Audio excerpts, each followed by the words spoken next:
Good evening. Thank you for joining us for the Cherry Hill Public Schools Board of Education meeting for September 28th, 2021. Public notice of this meeting pursuant to the Open Publics Meeting Act has been given by the board secretary on September 22nd, 2021 in the following manner.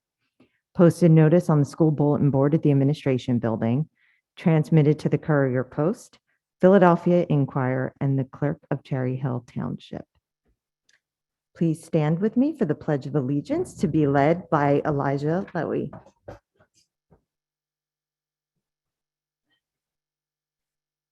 Pledge allegiance to the flag of the United States of America and to the republic for which it stands, one nation, under God, indivisible, and with liberty and justice for all.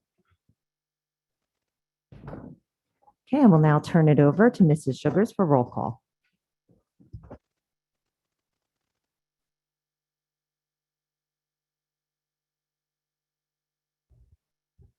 Mrs. Arroyo? Here. Mrs. Stratton? Here.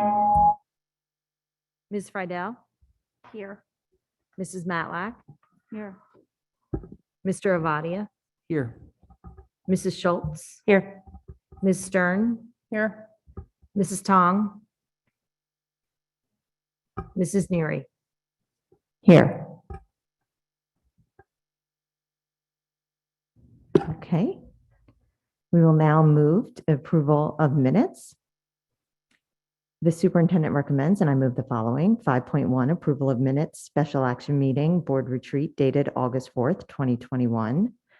5.2, approval of minutes, board work session, special action meeting, minutes dated August 10th, 2021. 5.3, approval of minutes, special meeting and executive session minutes dated August 17th, 2021. And approval of minutes, regular meeting minutes, and executive session minutes dated August 24th, 2021. Do I have a second? Okay, Ms. Matlack. Are there any questions? Okay, seeing none, Mrs. Sugars.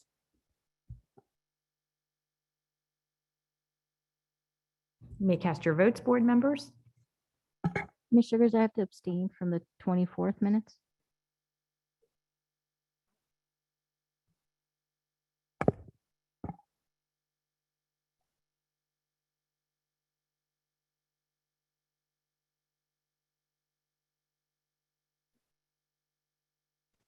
Mrs. Sugars. Mrs. Tong has a question. Mrs. Sugar, I need to abstain. Oh, sorry. I need to abstain 5.1, 5.3, and 5.4.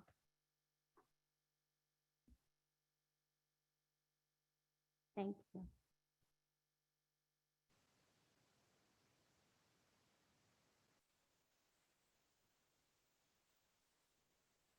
We have a unanimous vote other than the exceptions noted.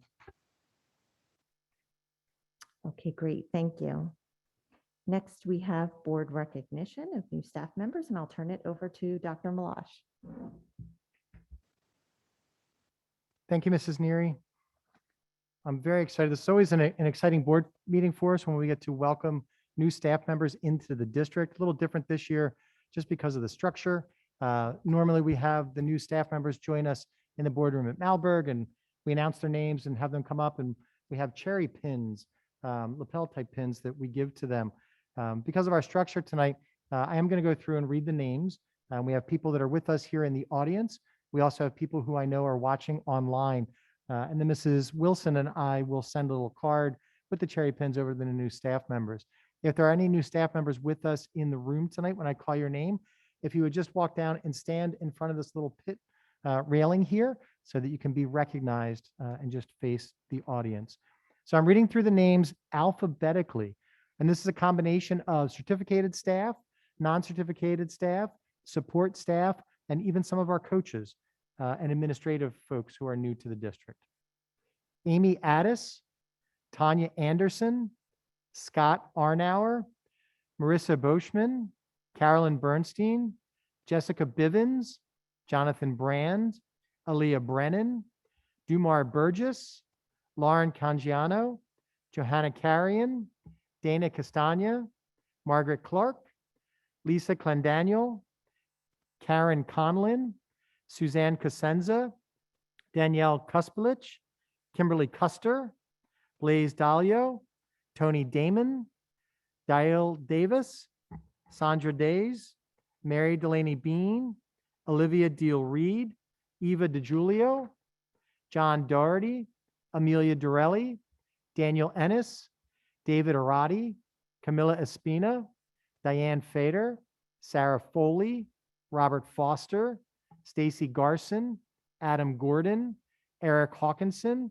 Marcus Holman, Victoria Horner, Shane Jackson, Miao Jiang, Beth Kaplan, Deborah Katz, Jacqueline Kinsky, Monica Klimek, Samantha Klim, Taj Laster, Kayshawn Lee, Crystal Lewis Moses, Laura Mandia, Nezrin Mary Lloyd, Jennifer McChose, Neetu Mehta, Colleen Mennel, Angela Mosley, Nicole Munn, Karen Murphy, Hind Obiad, Stacy Alitsky, Veronica Oster, Amanda Otterstein, Deborah Palumbo, Morgan Penza, Maria Perez de Rodriguez, Miriam Pincus, John Pittman, Jacqueline Pitt, Jonathan Pruden, Danielle Pongello, Laura Redman, Christina Reeves, Sarah Rice, Emily Rivera, Valentine Rowe, Aaliyah Robertson, Narita Rojas de Ortiz, Melissa Rosen, Sravasti Roy, Lawrence Sankey, Gabriela Sanzari, Kayla Schreier, Jennifer Schulgen, Melinda Selman, Jeffrey Smith, Kristen Sparks, Tracy Spees, Jumel Stewart, Judy Sylvester, Nicole Tate, Lauren Taylor, Jenny Chow, Carolyn Thompson, Annette Thompson, Mario Tomasi, Gabrielle Townsend, Jennifer Tripolitis, Emily Tucci, Michelle Vallone, Allison Wozdick, Lauren Washington, Leanne Weber, and Takima Williams. And a round of applause for all of our new staff members.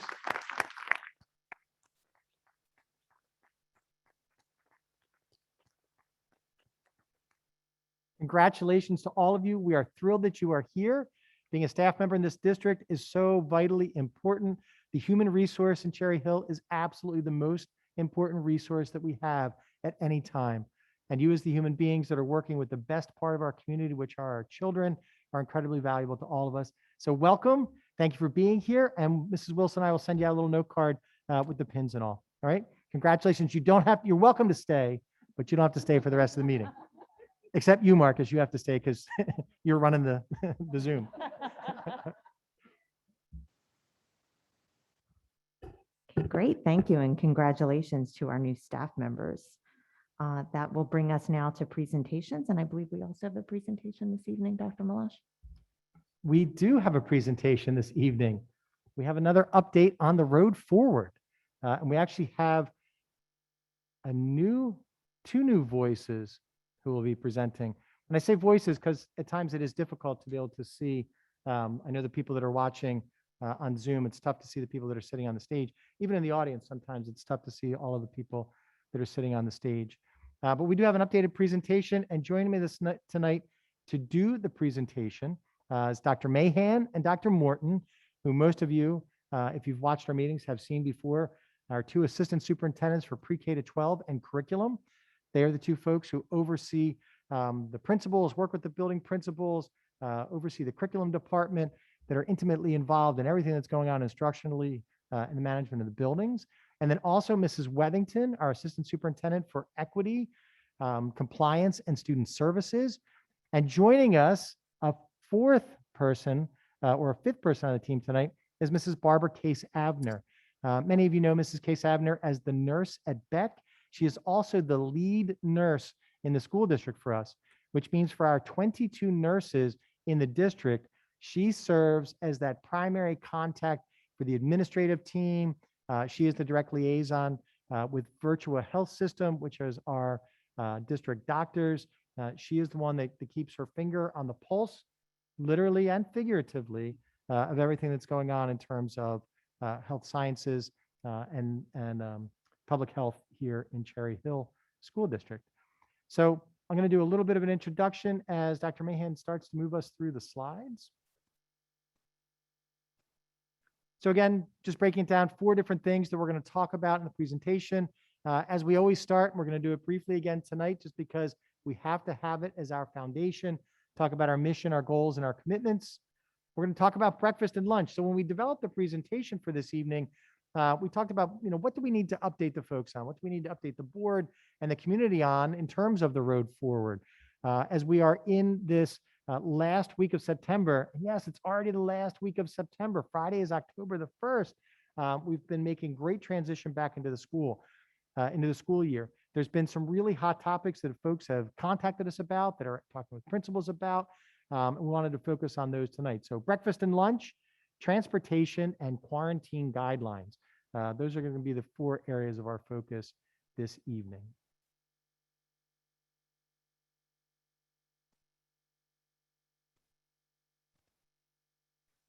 So again, our district mission statement, this is foundationally what we believe, who we are, what we stand for, what we expect, what we espouse to achieve every single day and each year in our school district. And our mission statement, we shall provide all children with an education that develops open-minded thinkers with the strong academic and interpersonal skills to thrive in an ever-changing world and make it a better place for all. We then have the strategic goals that were adopted in February of 2020. These built on the work that came out of the mission statement, the work that went on in the district. We did quite a bit of time of strategic planning and had so many folks involved, our students, our staff members, community members, and families, and developed these 3 strategic goals. One that focuses on student wellness, one that focuses on purpose and passion, and one that focuses on connecting beyond our classroom. These 3 things are what we ask of ourselves when we're talking about what we're doing on a daily basis, how we're organizing our academic program, what it is that we're offering to our students, and the decisions that we are making that drive us as a school district moving forward. I'm going to turn it over to Dr. Morton. Thank you very much, Dr. Milosh. District commitments. So these are our bottom line commitments that we all operate by and abide by. So the district is committed to the following: the health and safety of students and staff members, regularly scheduled school days for all students, breakfast and lunch being available and scheduled for students, working in partnership and collaboration with the New Jersey Department of Ed, New Jersey Department of Health, Camden County Department of Health, and to remain informed about the status of community health. And then also something that's essential for us is communicating information transparently with the students, families, staff members of the Cherry Hill community. These were the commitments that we abided by as we met several times over the course of the summer as the Road Forward Committee.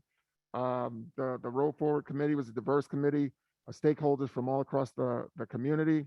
I am very happy to announce that we have sent out dates and established dates for that committee to meet ongoing throughout the rest of the school year. We'll meet several times, actually 2 times throughout the month of October, and have follow-up meetings as well monthly. We've also diversified the committee and expanded it to include level committees also. There'll be an elementary level, middle level, and high school level committee as well, with relevant representation at each one of those subcommittees as well. So meals. So we're committed, as we said, to serving breakfast and lunch every day. So breakfast is served at school every day. We're encouraging students to take a breakfast. I can't emphasize enough the fact that all meals this year are free. All meals this year are free. They're available for all of our students in the building. So again, we encourage students to take a breakfast. Students are permitted to pack a lunch if that is the family's choice.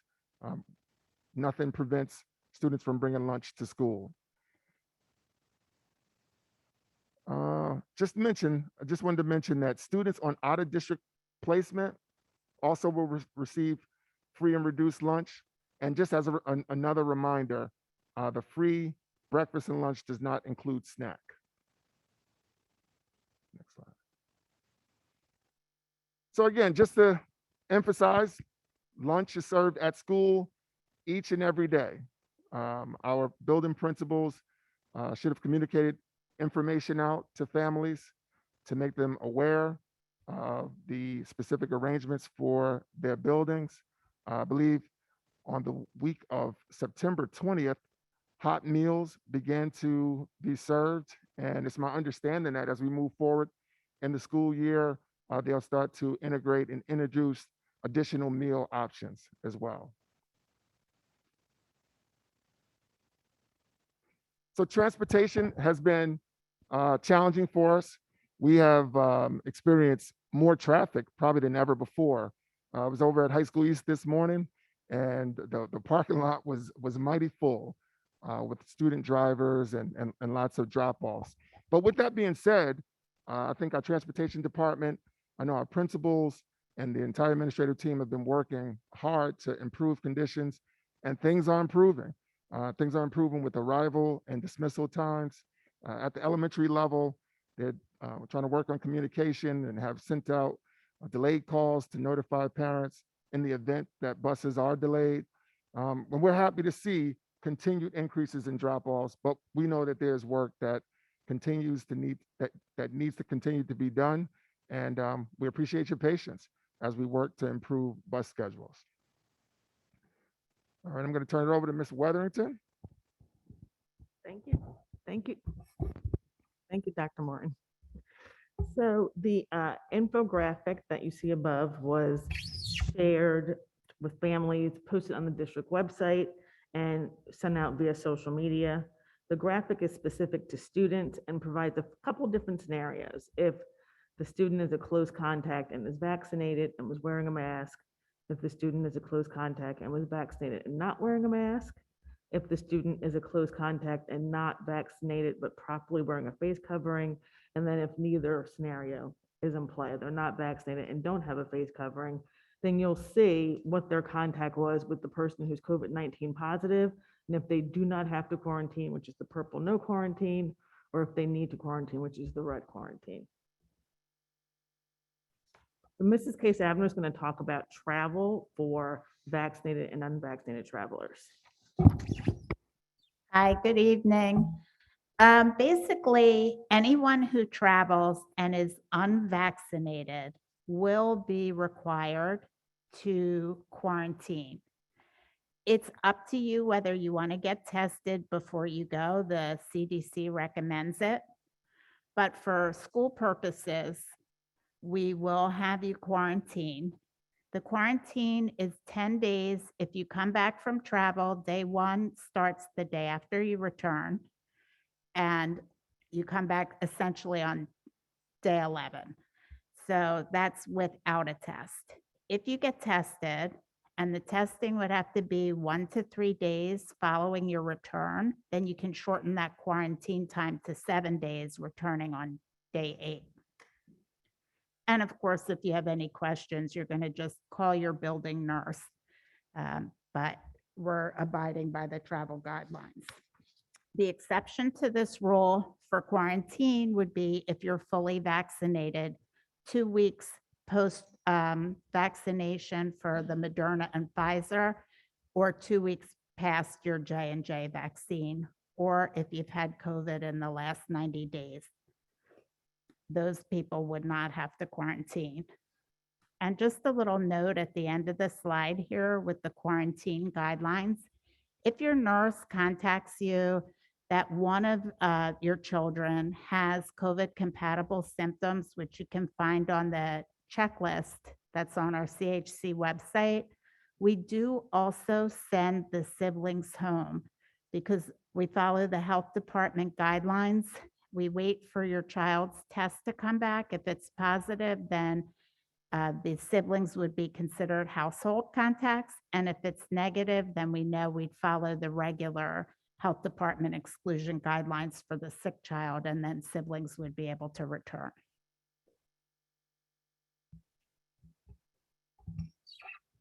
Okay, so one of the questions that we receive a lot is students accessing remote instruction. So just a quick reminder, we were providing remote instruction as a district under the governor's executive order.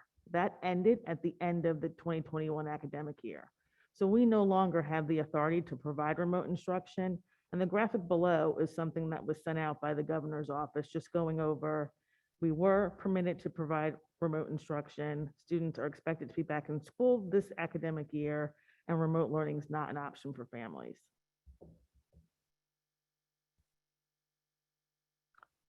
So the Department of Ed gave us some guidelines for students who are quarantining because they may be a close contact. So in those cases, the district does have the ability to provide remote instruction because students are quarantined because of COVID exposure. We don't have the authority to provide instruction to any students quarantined because of travel or who are absent for any other reason. And families should always contact their school nurse if they have any questions.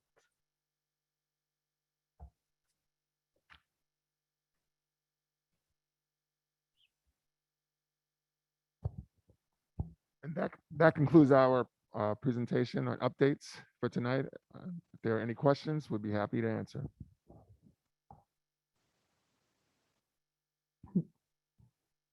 Ms. Friedel and then Mr. Avadia. Dr. Morton, I just have one question. Are students represented on the Road Forward Committee? So students are not represented directly on the Road Forward Committee, but students are represented on the pandemic response teams at the schools. So the pandemic response teams meet monthly at the schools. Pandemic response team members are part of the Road Forward Committee. So the student voice is heard ultimately. Thank you. Okay, Mr. Avadia. So I have, well, actually I have two questions. The first one is, what percentage of students are currently accessing the free breakfast and free lunch that we're offering? And the second question is really a clarification, but when you say fully vaccinated, knowing that we've got travel periods coming up, I mean, we're still on the honor system versus a proof system for families to decide what their quarantine responsibility is. Just wanted to verify that's correct.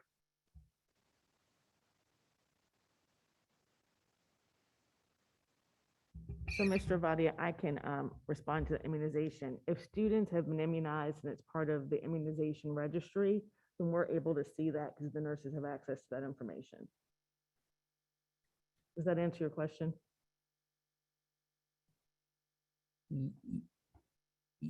Well, yes, I think so. So in that sense, we would need the proof that they're vaccinated so that they don't have to.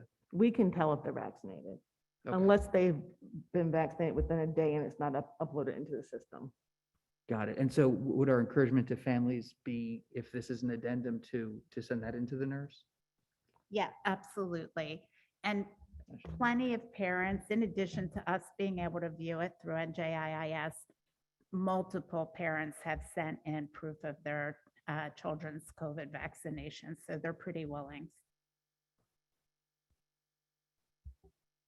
And Mr. Vadia, I don't know that we necessarily have percentages yet in terms of accessing breakfast and lunch, but as we finish out September, we'll be able to present some totals for the month. It definitely has been variable by school, and has changed a number of times as we've gone through these first few weeks as they get into the meals and what's taking place. But as we finish up September, we'll be able to share with you probably the earliest, the end of next week, around the 8th or so. We'll probably be able to give the board some initial numbers about what that looks like. Okay, that's great. Thank you. Okay, great. Were there any other questions? Okay, thank you, Dr. Milosh and the entire administrative team. Okay, that'll bring us to correspondence. Did anyone have any correspondence this evening? Ms. Stern? Hi, thank you. So I have, and bear with me, it's a little bit lengthy, but I do have correspondence from the Zone PTA meeting, which was on September 21st, 9:15 in the morning. There was a very lengthy discussion and presentation by Ted Bridges, who heads up Aramark, regarding the lunch program. And there's a lot of questions and discussion about that. So I just wanted to see if I could just go through some of the highlights. Just there's some, I think we all know that there's a lot of, supply chain issues and shortages and staffing, and that is happening as well to Aramark. So there's a pretty big staffing shortage. And this is a shameless plug to encourage anyone looking for a work, perhaps during school hours. It's a great job to have. So there's on the district website, I believe there's links to apply for a position there. So Aramark has been down staff, and that's been very challenging when you're talking about fewer staff and a lot more lunches and breakfasts being served. So apparently there's one staff person in every elementary lunchroom. That was reported on that at the zone PTA meeting. And also way down staff at the high school level. So just that's part of what's making it very difficult. Also, we don't have enough refrigerators for all the food that we're now all of a sudden having and storing, although there are on back order. So, kind of, again, supply chain issues. So the short staff that Aramark has is then being asked to kind of go for extra food runs in between breakfast and lunch. So just, it's kind of a really confluence of really significant challenges that they're facing. The Aramark chose to do a weekly rotation of menus. So every week the menu was the same for the first few weeks, I believe the first month, just to get that data that Mr. Avaria was asking about, to get a better sense of not just how much food is being served, but what are the preferred meals and what amounts of those foods need to be available that are likely going to be consumed by kids. Normally they run on a 6-week menu cycle. So a 1-week menu cycle was being rotated. And then probably they're going to start to go to a 2-week menu cycle, et cetera. Cold meals were being served in the beginning, and many of us parents got feedback from our kids about that, but that's now shifting to hot meals. The schools used to do about, I think it was the elementary schools, and Dr. Milosh, if I have this wrong, please jump in. I believe we were doing like 100 meals a day. Now they're doing 300 meals a day. So again, just, really massive shifts in what's being asked of Aramark to do, and that's affecting the meals. But overall, they're really working hard to do the best that they can to get all these meals out. And I do want to mention they're working on food specific to allergy issues. So that communication happens with the nurse and the families of kids who have allergies. So, keep that communication coming. I do also want to mention, originally, I had stated a report from one of our committee meetings that specific dietary restrictions like halal and kosher meals were going to be available. Currently, they are not. So I just wanted to correct that. And I think that's it for most of the report from Aramark. Also, Dr. Milosh talked about the principal at Beck, who's going to be retiring, Mr. O'Connell, is going to be, they're actively going to be searching for an interim likely principal, and then a replacement, hopefully, to do a proper search. And let's see, they discussed the quarantine measures, which were just reviewed, the COVID dashboard being updated, and the just other ways in which in the schools to help with just decrease student movement and also tracking of students. Transportation, I think that there was some discussion regarding transportation, which has been challenged, but I think as things are coming together. And also network issues at East. There were some difficulties with some of the network for kids and staff logging on, and connectivity issues that seem to have been addressed and worked through.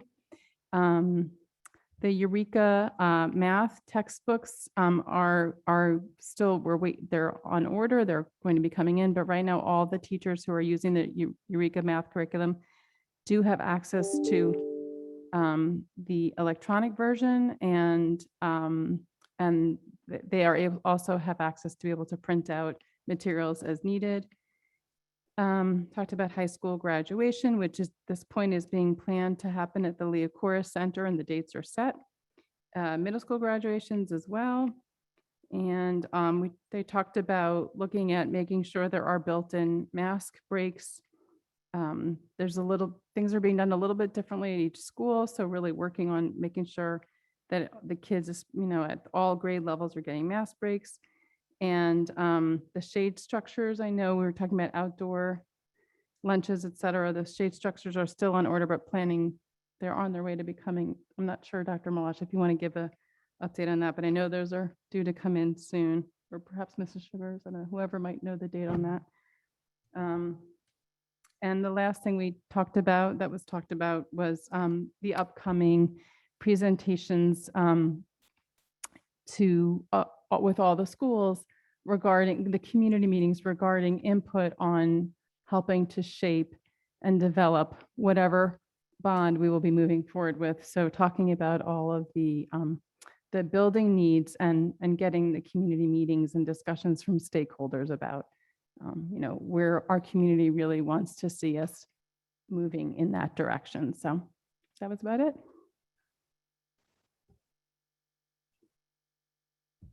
Okay, Ms. Sugars? Yeah, so we had originally expected the shade structures to come at the end of September. They have been postponed at this point to mid to late October. Okay, thank you. Is there any other correspondence? Lori, I have more of a comment, if I may. Yeah, sure. I just wanted to take the time to acknowledge and celebrate, along with our community and our schools and staff and students, all the amazing activities they're putting together for Hispanic Heritage Month. And I'm really excited and looking forward to participating in some of the events. So thank you so much in celebrating our beautiful Latino culture in this community. Thank you, Ms. Arroyo. Was there any other items? Okay, that'll bring us then to our student representative reports. First, we have High School East.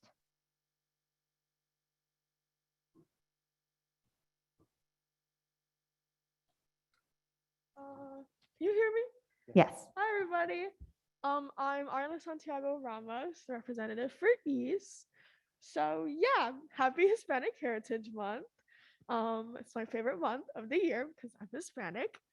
So back to school night at East is September 30th, and we're actually really excited about that because it's going to be in person again, and very similar to prior years. But there's also going to be a remote option where teachers will take videos of their classrooms and of themselves just talking and introducing themselves that parents and even students can watch at any time they want.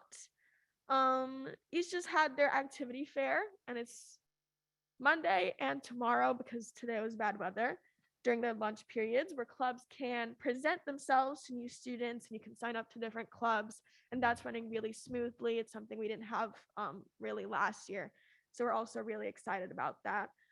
State testing is starting again this year and will go on for a few cycles, day 5 and 6, and that's pretty good too. The theater department is getting ready to put on Charlie and the Chocolate Factory the weekend of December 10th. And as for sports, the girls and boys soccer won both of their games on soccer night, which was Saturday night. The girls tied with West 1-1, and the boys won 4-2. They did.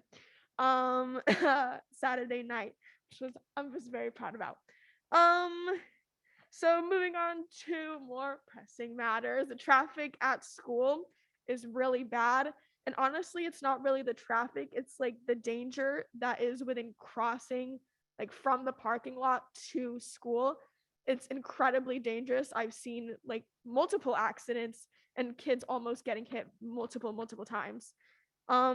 We made a poll, and out of 80 random East students, 75% feel unsafe with the traffic situation in the student parking lot at East.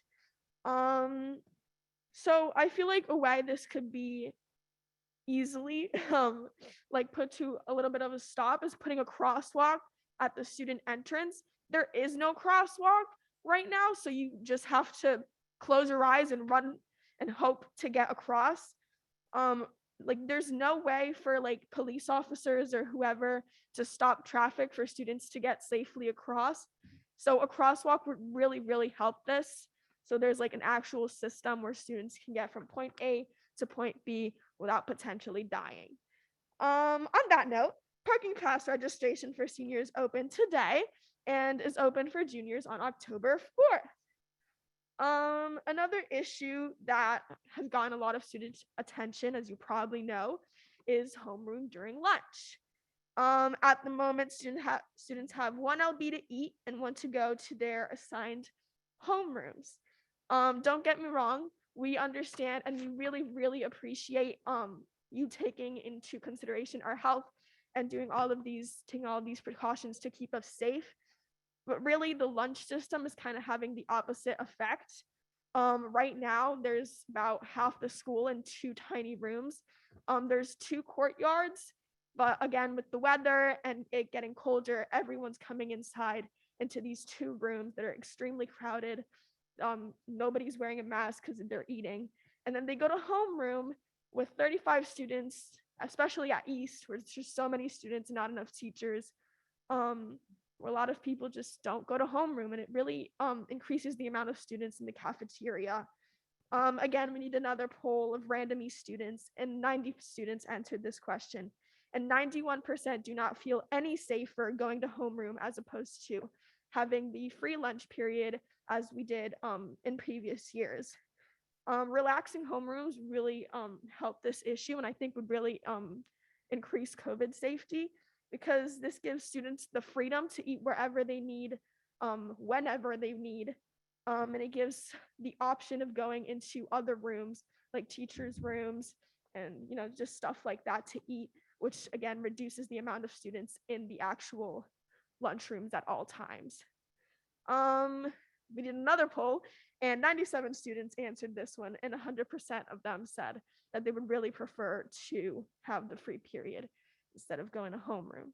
But yeah, in general, back to school is moving pretty smoothly with thanks to you guys. And despite the challenges, but we really appreciate if these two issues especially were addressed in some sort of way. And yeah, thank you very much. Thank you, Ariana. Okay, next we have the report from High School West. Hello, I'm Kevin Salvatorelli, and I'm reporting for West today. So in school news, we have our homework club and extra help programs that run after school are now starting up. Students can also get access to extra help through the Restorative 360 program. But homework club meets immediately after school in person most days, but also allows virtual options for up until as late as 9 p.m. Every day except for Friday.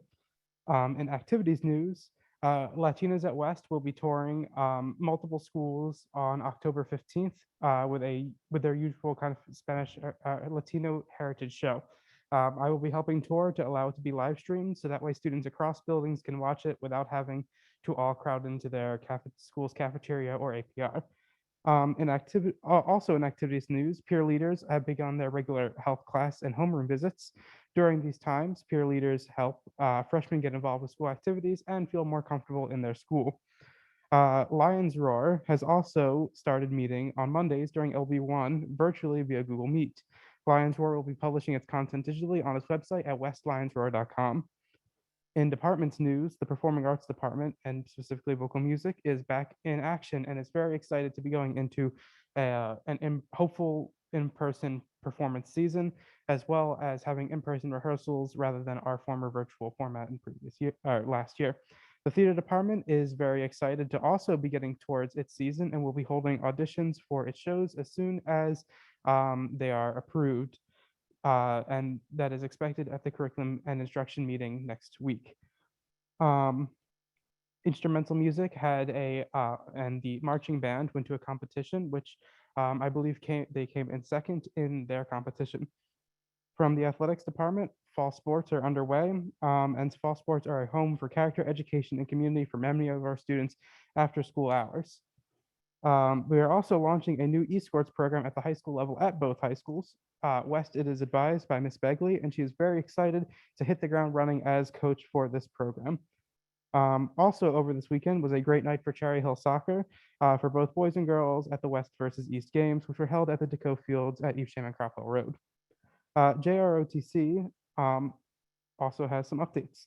The Air Force JROTC Corps of Cadets is glad to be back in school. All cadets have been issued their uniforms and are having their first grooming inspection this week. As of today, there have been 4 service opportunities within the first month of school. In addition, they have also started after-school activities, including Color Guard, which has the opportunity to present the colors at both boys and girls high school soccer games on this Saturday evening.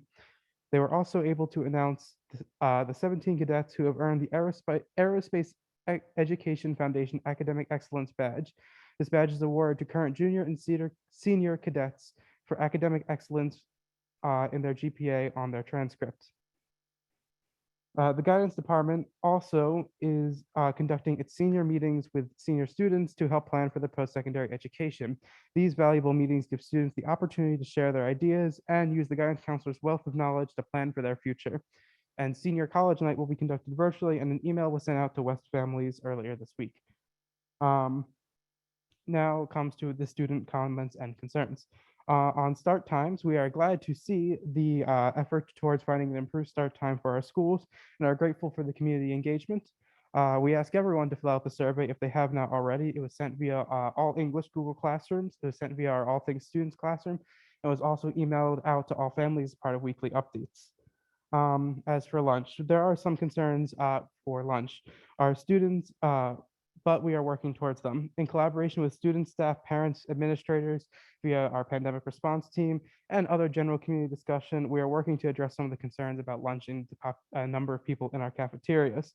But we are waiting for tables and chairs that were ordered to allow for the creation of additional lunch spaces to reduce the load of students in each lunch area.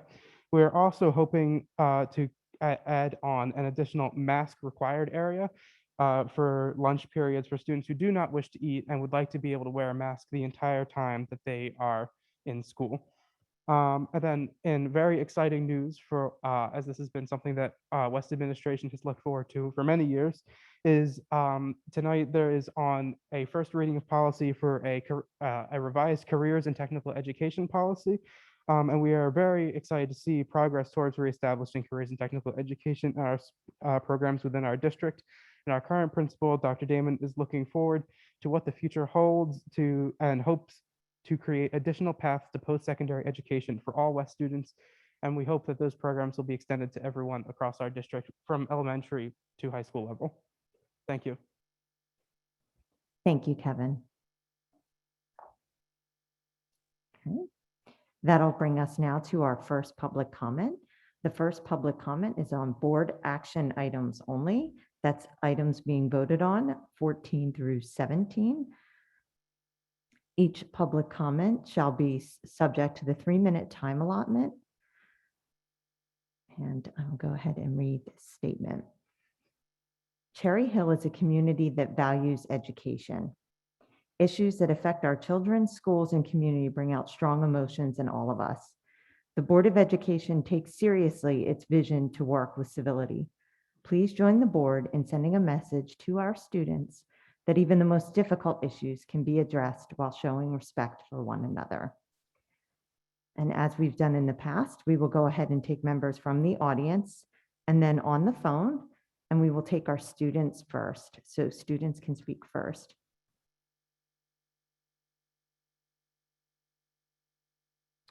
Okay.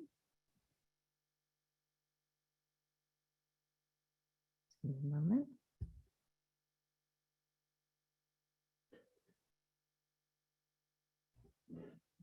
Okay, we have someone on the line. And please state the item you're speaking to. And your name and municipality, please. Hi, my name is Jeff Potowitz. I live in Cherry Hill, New Jersey. This is for 14.7. Approval of professional service agreements for the 2021-2022 school year. Whereas the Special Education Department has compiled a list of private providers qualified to perform professional consultations and services. Now, therefore, be it resolved by the Cherry Hill Board of Education that the board hereby approves the list of private providers to perform such professional consultations and services as are determined necessary and prudent by the Assistant Superintendent for Curriculum and Instruction. From specifying related services in the IEP, Center for Parent Information and Services, part of SPAN, their phone number is 973-642-8100. Quote, it is the IEP team's responsibility to review all of the evaluation information to identify any related services the child needs and to include them in the IEP. Goals can be written for related services in the future. That's from section 300.320, that's 300.320A of IDEA. There is no reference to an assistant superintendent for curriculum and instruction determining what is necessary and prudent. It is the IEP team that determines what services are necessary. Please modify the language of 14.7 appropriately. I do not want to believe that our administration and school board are attempting to say and or set a precedent that the assistant superintendent is part of all IEP teams without attending an IEP meetings of each individual. Thank you. Thank you, Dr. Potowitz. Okay. No comments for the first public comment. That will bring us to superintendent's comments, and I'll turn it over to Dr. Milosh. Thank you, Mrs. Neary. So today, September the 28th, is only the 13th day of school. The 13th day of school for the 2021-2022 academic year. And in some ways, it feels like it's been much longer because, again, that routine of school that everybody kind of shifts back into about what it looks like, what it feels like, even though so many things have changed as we've started this academic year.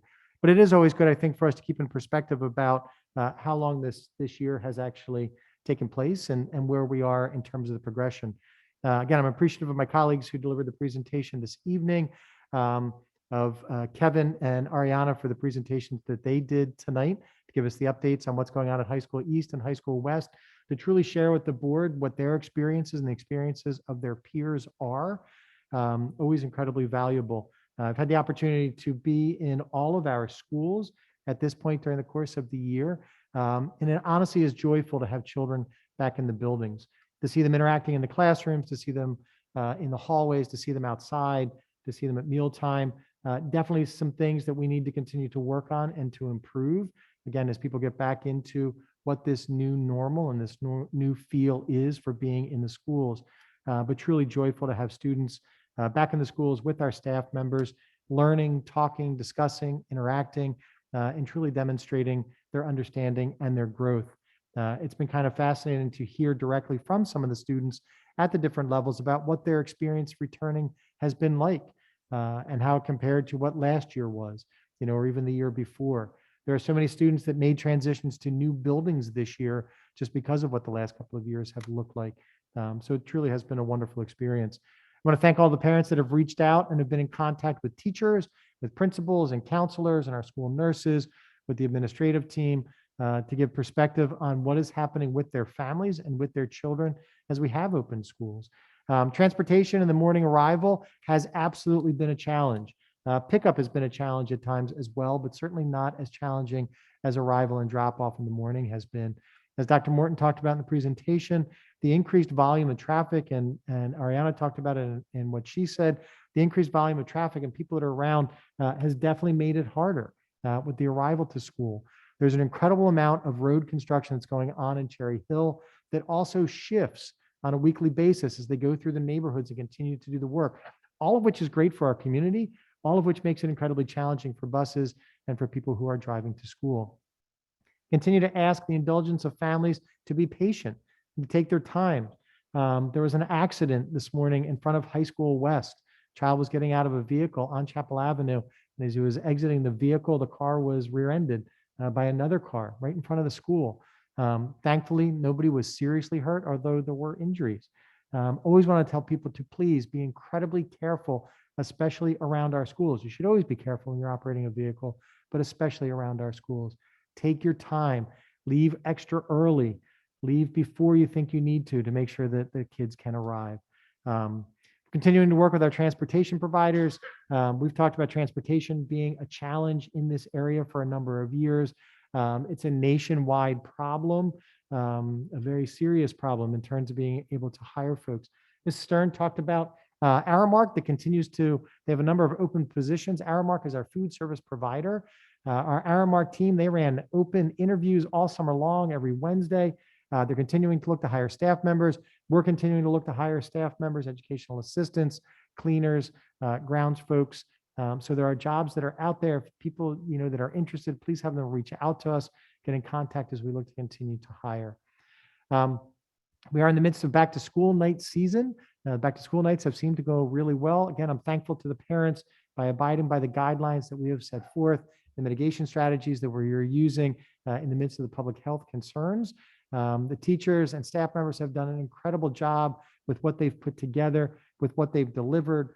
We've had in-person options. We've had virtual option of information sharing that's been there as well. So very thankful for the work that has gone into these kind of changes in back to school nights and what everybody has done with them. It's been exciting to be out and see some of our fall athletic teams that are all in full swing.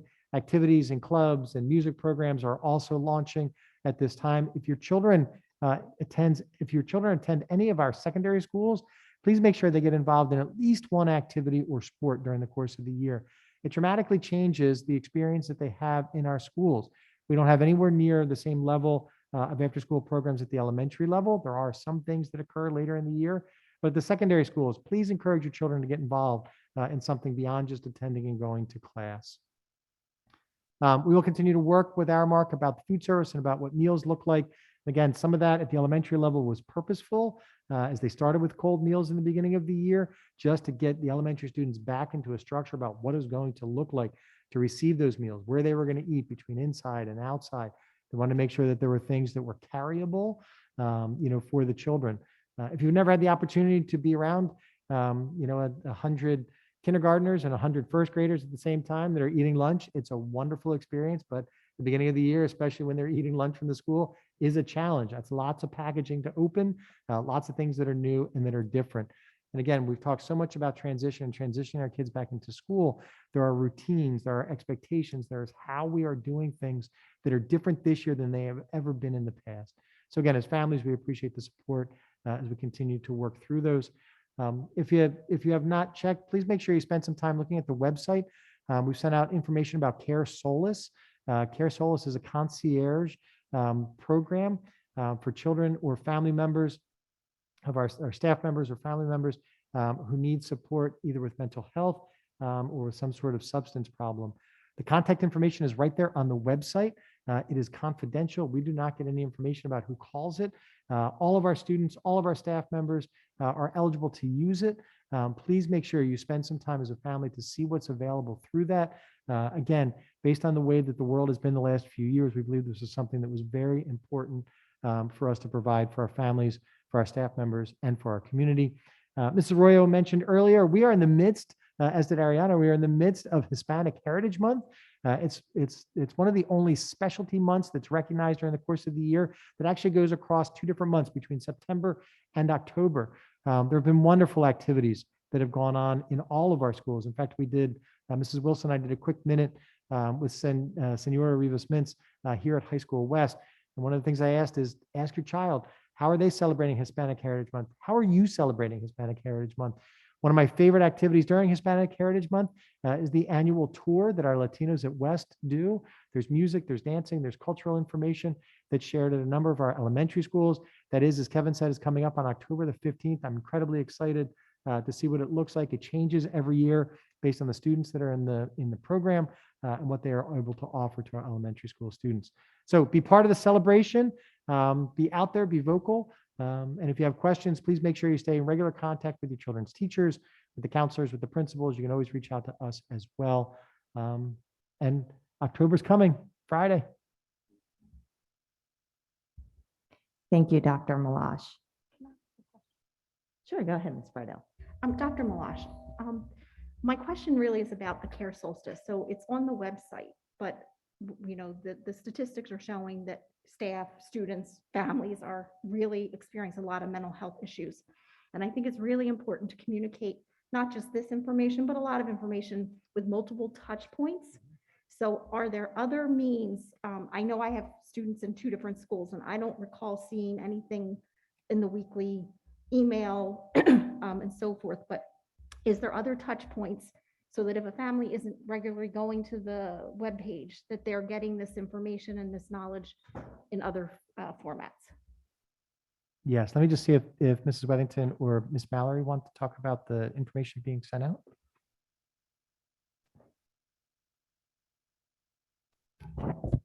Yeah, so there's the internal portion and the external portion of the access to the system. So the counselors and child study team members were trained actually just last week, and they would be more of a hands-on support working with parents directly. So there's a little more oversight with that type of support versus the external, where that we'll just get the data. We won't get any specific information because that's confidential. But I think my question was, how do parents know that this is available other than going to the website? So I think what I might have heard is that guidance counselors and child study team members may be reaching out to families. Yeah, directly. we also sent out a blast through Blackboard, I believe, to all parents in the district. And also we sent a separate message to all staff so that they're aware that the resource is also available for them and their families. I will I have don't to know. go back and check because. It's going to go out again as well. Okay, great. Thank you. Sure. Thank you, Ms. Friedel. Okay, that'll now bring us to our action agenda. And first we have curriculum and instruction, and I will turn that over to Mrs. Matlack to move that agenda. Thank you. Superintendent recommends, and I move the following. Number 1, approval of attendance at conference and workshops for 2021-22 school year. 2, approval of out-of-district student placement for 21-22 school year. 3, approval of services contract with New Jersey Commission for the Blind and Visually Impaired for the 21-22 school year. 4, tuition student special ed for 21-22 school year. 5, Camden County Educational Services Commission for IDEA Part B funding. 6, approval of professional development proposal.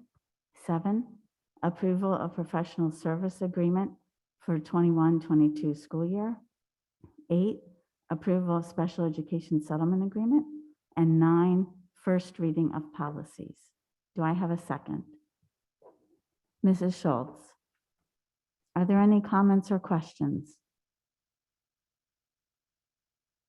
I believe Mrs. Friedel? Yes. Yeah, I'm sorry. Could somebody, I would like to get an understanding of 14.7 and how the assistant superintendent approval relates to the recommendations of the child study team. Who should I turn that over to, Dr. Milosh? Mr. Green, our solicitor, is going to address the language. Thank you.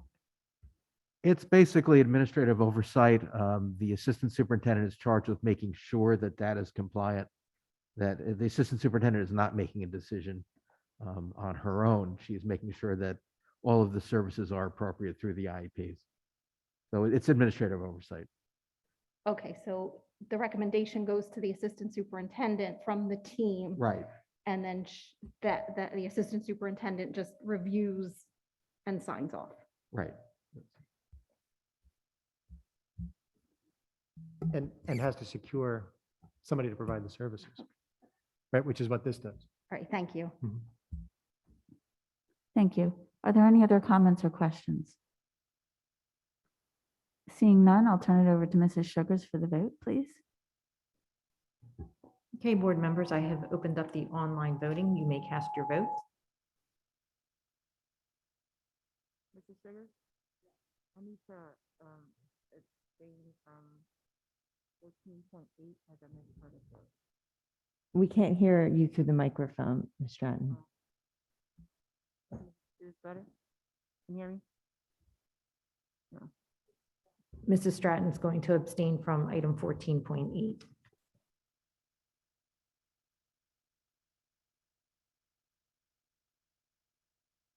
Ms. Sugars, I have to abstain from that too. Thank you.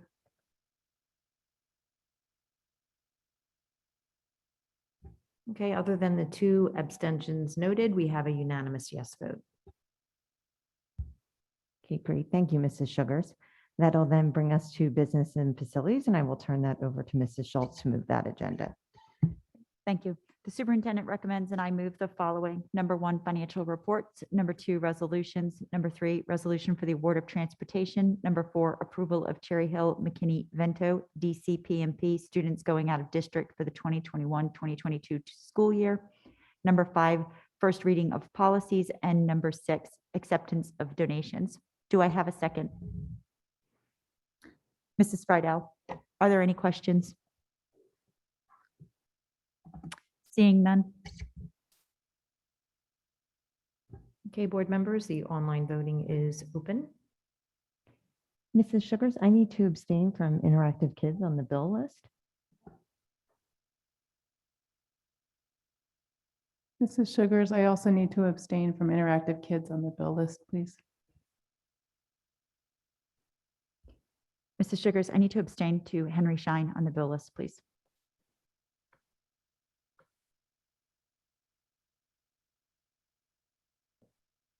Okay, other than the exceptions noted, we have a unanimous yes vote. Okay, great. Thank you. Next, we have the human resources agenda, and I will turn that back to Mrs. Schultz to move that agenda. Great, thank you. The superintendent recommends and I move the following. Number 1, termination of employment certificated. Number 2, termination of employment non-certificated. Number 3, appointments certificated. Number 4, appointments non-certificated. Number 5, leaves of absence certificated. Number 6, leaves of absence non-certificated. Number 7, assignment salary change non-certificated. Number 8, other compensation certificated. And number 9, first reading of policies. Do I have a second? Mr. Avaria, are there any questions? Seeing none, Mrs. Sugars.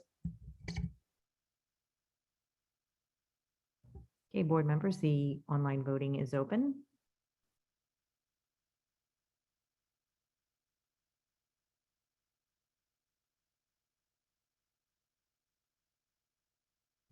We have a unanimous yes vote. Okay, great. Thank you. Next, we have policy and legislation, and I will turn that over to Ms. Rydell to move that agenda.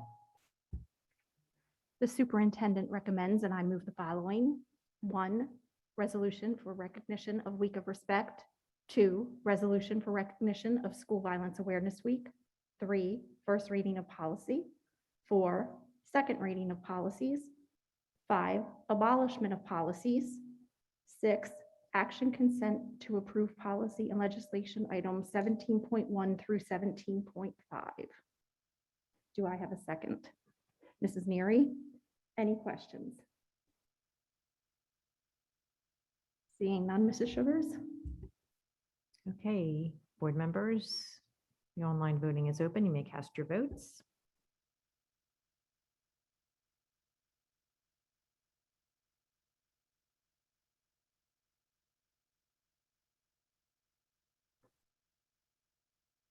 And we have a unanimous yes vote.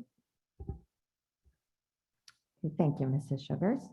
We have no items this evening for strategic planning, which brings us to new business.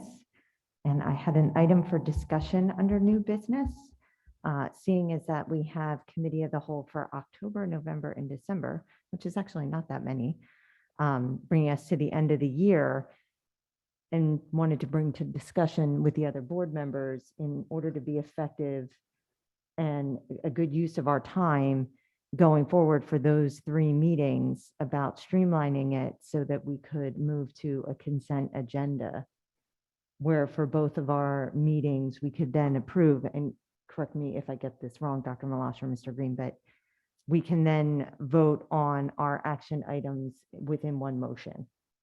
Did I get that correct? Okay, good. I didn't want to oversimplify that, but I wanted to bring it up for discussion and see how the board members felt about doing that, as it's a shift from moving them individually, but it still allows for question or abstention as needed to the items within those.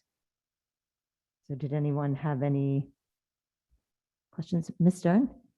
Just want to clarify, when we do a consent agenda, do the items need to be questions submitted ahead before the meeting? Or those are, you're saying that those questions can still be asked within the meeting for a consent agenda? Because some boards, consent agendas, all that questions have to be asked prior to, or questions are just topics of discussion. I think it would be good if we had our questions in advance, or any questions or concerns addressed in advance. Otherwise, I think we're going to lose the effectiveness of being able to move the items all at once, but Thank you. were there any other comments, concerns, thoughts? Mr. Avadia? I like it. Thank you, Mr. Avadia. I was going to say, I don't have any questions or concerns, but I'm in favor of moving towards consent agenda. Great, thank you. Ms. Friedel? I have a technical question. So if we did a consent agenda, would items be divided by topics of P and L, or would they just be listed as one continuous stream, but kind of grouped together based on where they would fall?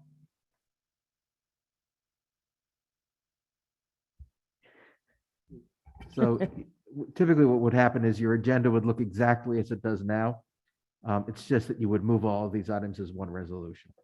And if there's a particular item that needed separate discussion, that will be held for a separate vote. Okay, great. And I'm in favor. Thank you, Ms. Friedel.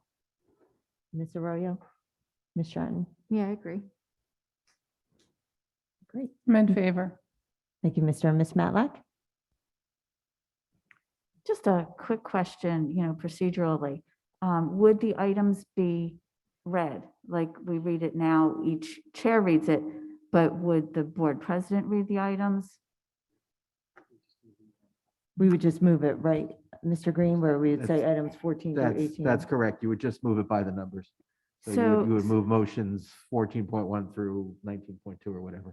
So community members would only know what we're voting on if they read the agenda ahead of time, Or had it. in or front of them. if they could read it up on the screen Correct. Or had it online. or had it online. That's my only reservation about it, is that it's not,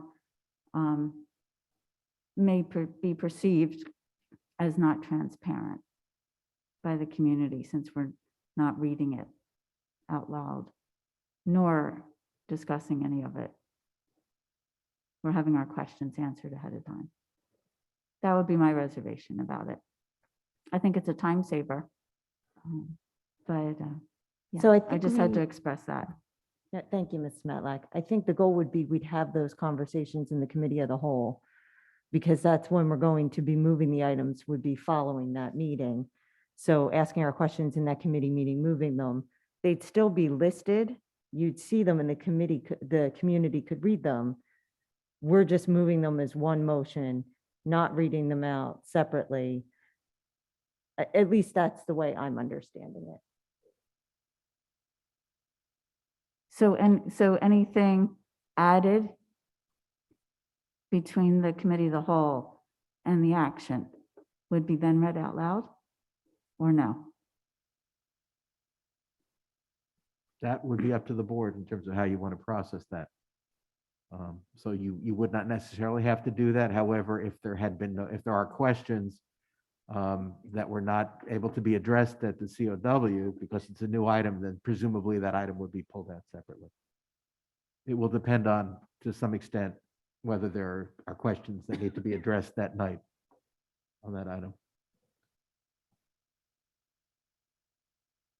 Ms. Tom? Yeah. After this discussion of COW, are we gonna, I guess, vote, right immediately after that, or we have it, second, the next at the next meeting, we vote on the topic? So the motions that we vote on from the committee of the whole always are then voted on the next action meeting. So ideally, items that you're actioning at the committee of the whole meeting as the special action meeting, I'm sorry, are items that we saw the meeting previous. So if we did have a situation where there was something that was added, maybe procedurally or something that had to be actioned that evening, we could pull that out to Mrs. Matlack's point and action that separately, so that could be clear to the community what that is. I'd be in favor of that. I think that to Mrs. Matlack's point, it's important that the community have, a level of transparency about what we're working on, and that anything could be highlighted that was a change, to make sure the community can follow along and be, understand the discussions we're having, since these are public meetings. So I support that. And Dr. Milosh, would it update on our board docs so we could see it that way if those additions were made? It would. When you look at the board docs document, when Ms. Tackett and Ms. Sugars finalize it, anything that's been added after it was originally posted has been highlighted by bolding it. And then it's also identified with a star, and underneath the item, it says that it was an addendum. So it always Okay. stands out. Okay, thank you. I would be in favor of that approach. Are there any other questions or concerns? Perhaps we'll just do a show of hands then, of everybody who wants to move forward going with the consent agenda. Okay, it looks unanimous. Great. That's all I had under new business. Did anybody else have something, Ms. Stern? I just wanted to raise the topic that was brought up by the student representative, about whether or not and I don't know how simple or challenging this would be, to the idea of having a crosswalk. As someone who frequently picks up my kids at East, I know what that student is talking about. I pulled in the parking lot the other day and there had been an accident that was being addressed. It's definitely, something that I think sounded like a great solution, and maybe that's not the right solution, but I think just wanting to see if we can have that looked into and maybe look to, quickly move to address it, since we don't want to let too much time go by. Thank you, Ms. Stern. So I can tell you that Dr. Morton has been meeting with Dr. Perry, Mr. Papa, consulting with Mr. Saporito, and then our campus police officers who are at High School East, talking about the drop-off and what that looks like, and the concept of a crosswalk to put in, certainly, has been one of the topics that they've discussed. They're going through, talking about what does it look like in terms of the structure. One of the challenges with a crosswalk is they're really valuable when people walk in them. That's if you're over at East, that's not typically how people exit the parking lot. When they're going from their cars to the building. So before anything gets put down that's semi-permanent on the ground, they're trying to work through about what's the best option, what does supervision look like. Students, I think for the most part, when you ask students to do something and have that discussion with them about this is why, take the input from them, get their perspective where they truly can share that authentic voice. They have an ownership in what goes on, and will help themselves, and they want to be safe. The biggest thing is certainly patience, for everybody, and what that looks like. But yes, that's absolutely part of the ongoing discussion with them for sure. So just to think about, just because safety is such a pressing issue, and in light of what you mentioned that happened this morning at West, which was a total fluke and not specifically directly related to what we're talking about, but just student safety. Could we perhaps have regular updates on what's happening with that, just so that we know, where the direction we're moving in? With the parking lot at East? Yeah, I recognize it might seem kind of like a small topic, but I think when it comes to student safety and all those kids and, there's just a lot of conversation about transportation in general. I just wonder if we could have, updates so we know what the progress is and where we're headed. Sure, absolutely.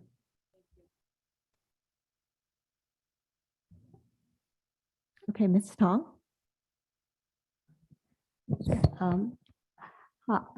I just want to make a comment why I was absent on the last two meetings. Because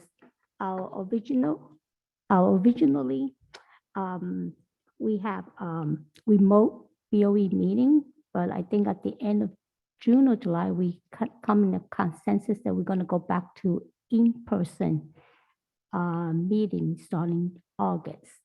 However, during at that time, I had families that my son who has recent surgery, and he has a rotation at the Harvard Medical Center doing his dermatology, and I had to take care of him, so I was not able to come. I can have the meeting in person at that time. In September, when I was back, unfortunately, I had poison ivy in my skin, and I am not able to wear the mask, so that was out. That's the only two reasons why I'm away. So thank you for everybody concerning and thinking of me. I'm just going to give my, my comments tonight. Thank you. Thank you, Mrs. Tong. Were there any other items for board new business? Okay. If none, that'll take us to old business in which we have district goals, and I will turn it over to Dr. Milosh.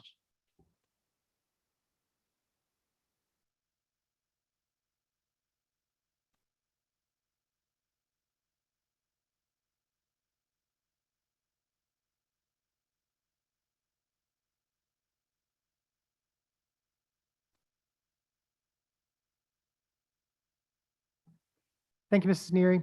So I just passed out to the board and the administrative team, just the draft of the goals. This is what Mrs. Cohen sent out to everybody again yesterday. I want to give special thanks to Ms. Stern and to Mr. Avaria, who took the time on behalf of the board to go through and work on the goals, invested quite a bit of time late in August, and then met with Dr. Mahan, Dr. Morton, Mrs. Wethington, and myself to talk about goals early on in September, right at the end of that week before Labor Day. So we've gone through, taken all that information together. The administrative team has gone through to look at the language, kind of tighten some of the things up before we take action on them. They're obviously not listed for action this evening. Just wanted to see if there was any additional feedback or input. I know that I've gotten Ms. Stern and Mr. Avadia had responded as well. They've been involved in a little bit of a different level over the course of the last month. Just want to see if there's anything else from any other board members. I figured this would be a good time for us just to kind of have that chat a little bit and then look at an action item for them on October the 12th.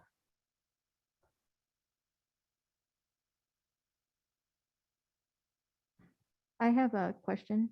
Can I ask? Okay. Absolutely. So under timelines, for any of them, where you have subsequent annual goals to be developed, that's going to be broken down a little bit more, correct?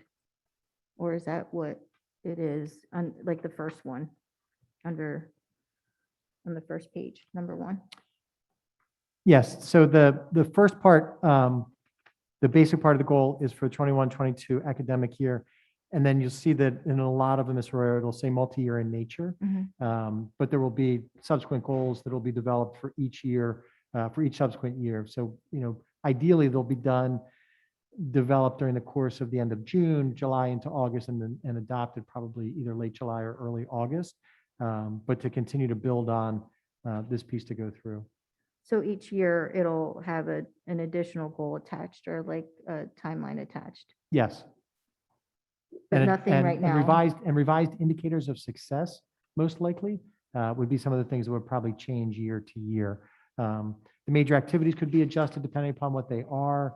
There'll be a lot of baselining this year. One of the challenges that we run into, especially when we talk about some of the traditional measures of academic performance or student learning and achievement, are really going to be skewed because there really has not been significant data in traditional sense, which is not, we don't necessarily believe it is a bad thing because of what that data often tells us and what it doesn't tell us.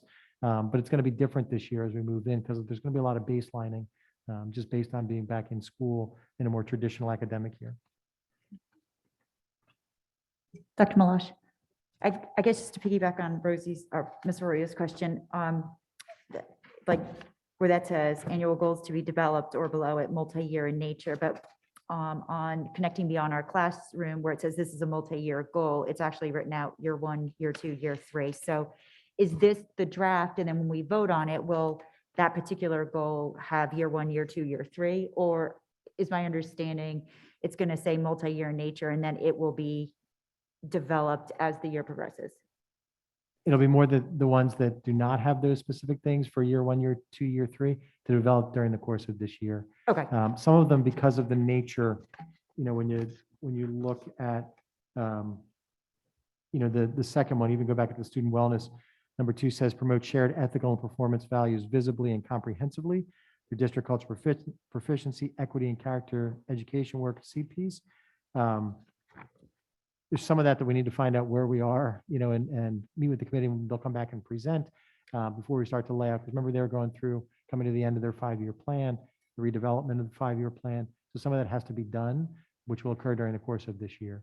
Okay. And then I just wanted to say thank you. I think this format is the exercise we went through at the workshop and then just from where we started and then where this just landed. I just think all over this format is just really happy to see the end result. So thank you. Absolutely. And then to Mr. Avadia and Ms. Stern who put the time in. And I was definitely remiss in not recognizing Jesse Adams from New Jersey School Boards Association, who was with us early in August on that Wednesday when we were together at Carusi. And Jesse suggested the format, and took the discussion from that evening and put it together in information. We had all the information we pulled together from folks, like I said, Ben and Miriam and what they did and the administrative team, Dr. Morton, Dr. Mahan, Ms. Sugars, Miss Adrian, Miss Mallory, Mrs. Wethington, Mrs. Wilson, what they've done on the other side of it, to try to put it all together. Certainly we can streamline a process as we go in with the board, next year with the 9 members that we're together with. But I think a much more comfortable process as we move forward because it's more digestible and understandable for folk when we get to this point. So thank you. I also just want to thank Ms. Stern, Mr. Avadia, Dr. Milosh, and the administrative team. I concur with Mrs. Schultz. I think this was a really great exercise with Jesse from school boards. And when I read the goals, the objectives, the discussion was captured. We talk about the different options for students, career, military, all inclusive of all of our populations, our at-promise students. And I also just love the fact that we have the activities and the timelines and they're measurable. So my hat's off to everyone. Thank you so much. Thank you, Ms. Friedel. And I also just wanted to reiterate as our policy that masks must be worn at all times during our meetings and when in our facilities. So thank you. And I also just wanted to comment, Dr. Milosh and the administrative team and the board members, I agree with everything that's being echoed. This has been captured, this format. I was a fan when Jesse Adams first introduced it, and I really think it makes it very digestible for the board and hopefully for the administrative staff as well. And that translates down to the building staff as well. So I hope they find that it was worthwhile. Thank you. Oh, Ms. Tong and then Ms. Stern. Is this shared among beside the board? Is this also shared among the community later or? So these will be shared with the community after they're adopted by the board. Got it. Thank you, Dr. Milosh. I have another question. So for number 3, where it's assess and support populations with special needs. When you say multi-year in nature, how many years is that? So we always look at 3 years initially, when we're looking at planning. just because of the change in population of students during that time. So when we talk about multi-year, we administratively, we look at 3 years. It could certainly go longer than that. You could have some that could be shorter, but with something that's broad, that is this broad that's on here, it'll probably honestly be longer than 3 years, but we would look at an initial 3-year piece. And will there still be movement in that area if we're just, if we're assessing for that period of time? Good question, Ms. Royo.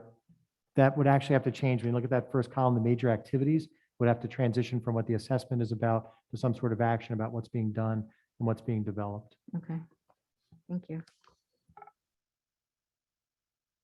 Ms. Stern? Thank you. So I do want to really thank the administrative team and Mr. Avaria, who, Mr. Avaria really, as a more experienced board member, really helped, I think, drive so much of this. And of course, my fellow board members. Just a couple things. I think that we've had really good exchanges. And I think one of the big, pieces we all talked about during the goal discussion was making sure everything's, pretty measurable. So we're really seeing that our work as a board and the work of the administration, that we're all working together and we kind of know what we're aiming towards. We're clear about our goals. And there's just a couple of things I wanted to clarify regarding that. So going back to the first one, which is the student wellness, it's great to see, I think, the expansion when we talk about the at-promise students. We sometimes refer to like our equity groups, our kids who just need something a little bit different or a little bit more. And one of those groups that we talk a lot about are our students who have special needs, which is about 20% of our student population. I just wanted to see if we could have a little more clarity about where we're looking to get by the end of the year. I think it's great to do surveys. I'm thrilled that Dr. Milosh, you've been really making an effort to meet with families and get family voice, and you're going to be doing that with these student populations, families from the student populations. I just wanted to see I guess, a little more clarity about a kind of, the goal, I guess, a measurable outcome that we're looking for. So that was one first, and then I can take my next one. I don't know if anybody else, I don't know if that's something you were, Mrs. Arroyo, you were kind of, I don't know if that's in the same direction that your comments were going, but. I think, Ms. Stern, that the initial piece of it is just to establish what the baseline is, and what is that experience and what are those needs that are there, to be more directly in contact with some of the families and the children that represent these that would be assigned, and by choice or whatever other way into one of these groups or categories, just find out what that looks like. With the survey, and we have in here survey Hanover Research. Hanover Research is that research group that we worked with when we did the implementation of the new full day kindergarten program, as we've looked at other programs within the district, and with them we're looking at an equity audit, the materials and information in the district, and then a follow-up survey with students and staff members and families and that kind of thing, just to again get some authentic, specific data that says this is what people are expressing. We have a lot of anecdotal that we get, and a lot of voices. We just want to make sure that all of those voices, because right now we don't believe that all the voices are necessarily being heard. So we want to make sure that we are taking those steps. And by we, and that's why it's worded in here specifically about, board members and I, meeting with different families to go through to make sure that families are represented, families are heard, that there's a mechanism through which people can state, this is what I need, this is what we need, this is what we see. I think that makes a lot of sense. It really clarifies it. Is it possible, is it realistic to think that perhaps once that data is analyzed over the next year, perhaps going into at the end of the school year, there may be some directional suggestions that we might have already developed? With all the input you've gotten we've gotten over the next year. I'm just trying to figure out kind of next steps, so to speak. I think absolutely. And I think especially as a multi-year goal, I think we'll count on that to develop. So what needs to be done in 22, 23, like where are we going next, right? So we get this information. Now what are we going to do with it? You know, what needs to be put into place? And I think that's something that we can probably, you know, as we work on this and talk about it during the course of the year, that'll start to become evident about what direction we're going to go in with it. But I think it's one that we have to follow the data, follow the information about where it's going to guide us. Thank you. And there's just one other item, and that's, forgive me, it's a lot. So I just want to, you know, it's a lot of work that, you know, is going to be, is in this, a lot of work to be done. So again, I'm very excited about it, and very appreciative of, you know, the collaboration. And just want to make sure I get to the right place. The piece about you know what, give me 1 second. Let me stop. Let me find where I need to be and not waste time, and I'll come back to this. Sorry. No problem. Thank you, Ms. Stern. Were there any other comments or questions in the interim? I have another question. Ms. Arora? Okay. I'm just going through each page, I'm sorry. For equity, diversity, hiring, recruiting, staff training, one of the indicators of success, you say, you have here, share hiring data with Board of Ed and community in the fall for 21-22 year, and in the spring discuss plans for 22-23. I feel like that's more of a resource, unless I'm reading it wrong. And that's more like, is your indicator of success that you gathered the data to share with us, or are you, I'm not sure I'm reading it right. Yeah, so the first piece in here is just that it's been done, right? Just where we are. Again, kind of that baselining. We have the information of where we've been, something that Miss Adrienne and her team in the HR office, something that they track with all of our staff members. As an example, by the end of last week, Miss Adrienne, I'm trying to think, when did you send me that initial? Yeah, towards the end of last week, Miss Adrienne had sent me information about the overall hires from July 1st, you know, through that point, you know, the third week in September. Now, with the overall hires, 29% of the folks that we hired in the district identify as something other than Caucasian, you know, which is pretty decent numbers. Now, the number goes down when you factor in just certificated staff, you know, administrative or teachers, counselors, nurses, you know, that kind of thing. When you take some of the support staff positions that are out, one of the things we want to make sure that we do, though, when we capture that, because do we know that is that successful for us?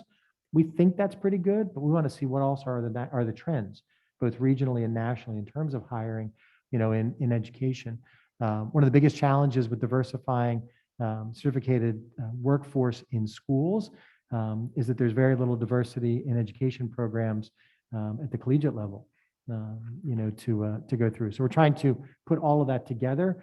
So we can't really say. Now, we know it's 29% of all of our staff members, and we know it's lower when we look at certificated staff. Like I say, anecdotally, we think it's good, but we don't know what that means in comparison. So we want to get all that first and say, well, here's the baseline of where we are. These are the steps that we took this year, which we already know, and then start to plan for what does it look like for subsequent years. So it really is more of just kind of an establishment of, this is where we are. You know, this is what it is. So to help identify specific areas to then develop solutions or possible avenues for. Yes, yes. Okay. I just wasn't sure if you were just like, if you're telling me that your indicator is, I'm sharing a presentation with you like that over, you know, I wasn't sure if that's what. Yeah, good question. It's like I say, I mean, it's really more of the establishment of, this is what the numbers are, this is what they mean, and this is what it means, like I say, in comparison to other school districts in this area, you know, into some of the national numbers, just to see what that looks like. You know, the face of what public education has changed, you know, over the course of the last 5 years. And we want to make sure that, you know, as we plan for 22, 23 and years after that, that even the paths that we are going to follow with recruitment, you know, and to try to bring staff in, that they're actually viable paths to go through, you know, and which we can go into detail at other times, you know, as a district, we've taken steps, you know, to build relationships with HBCUs, you know, we have great relationships with some of the local colleges and universities and programs. You know, the Project Impact program at Rowan that we've worked with them for a number of years, and Dr. Stacy Leftwich, who runs the program. Dr. Morton is one of the mentors that's in the program. It's a wonderful program. Very few students that matriculate into it and that actually graduate from it. And the impact program, for those who are not aware, is a program to diversify the teaching workforce and to bring in more men of color to be educators. It's something, and again, just another little shameless plug for it, but it's a program where we've had them come out and meet with our students. Cherry Hill has yet to have any of our graduates actually enter into that program, and they would love to have our students become a part of that. But that's one of the things that we look at. Thank you. Mr. Avadia? Yeah, I just wanted to share my thanks to, well, I think, when you engage in a process like this, it's important that you have buy-in all over. And so, not to minimize the role of our board leadership in setting the table for this, New Jersey school boards in coming and doing some training, a lot of emails and conversations with me and Ms. Stern, and the full board participating in really looking at this. I mean, this is unbelievably robust. But I think the cost of this, I just want to, oh, and of course, Dr. Milosh, the administrative team that's really, that, and something like this has to carry the water. But I think the cost of this is, time, right? And so this is going to push us into October. And I know people sometimes say about the board, well, why are you, adopting goals in October? That's such a betrayal of the community trust, or whatever people say about it. But I think you have to recognize that this work is extremely important and that everyone institutionally has bought into this. It'd be so easy to say, look, September 14th, that's when these things need to get approved and we've got to do it. And I really just want to thank everyone for A, coming together, and B, for giving this the time that it deserves, because in my view, this is one of the most important things we do as a board and as a board administration team. So I appreciate everyone's support in this process. Thank you, Mr. Avadia. Ms. Stone? Thank you. Okay, I've gathered my thoughts and I'm back on track. So just a couple things. Just one small piece, but we have two new places that we're putting resources this year. Care Solace, well, we have more than two, but two that stand out to me. And also we've hired a grant a contract writer for contracting. And I just want to make sure as a board that we are making sure we've got a return on our investment with those resources. So is there a way to incorporate some kind of evaluation in terms of the data that we do get regarding whether or not those two resources are benefiting us, and if we keep moving with them, or do we make changes to them? Because I don't know that we're specifically slated to evaluate those, but I think I'd like to make sure that we're moving in the right direction with those two important resources. So in the Connecting Beyond Our Classrooms, that number 4, one of the major activities is, working with the grant writers, seek funding, review impact of first year contracted service. In the indicator of success, we can certainly include some sort of evaluation, an evaluation to be done by the group, in discussion.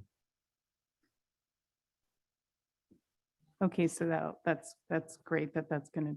And we can define, right, what success, what does, right, that's always the right. challenge. What do we mean by success? Yeah. We can talk about that as we move through during the course of the next couple of months. But yes, we can absolutely put something underneath there. That would be great.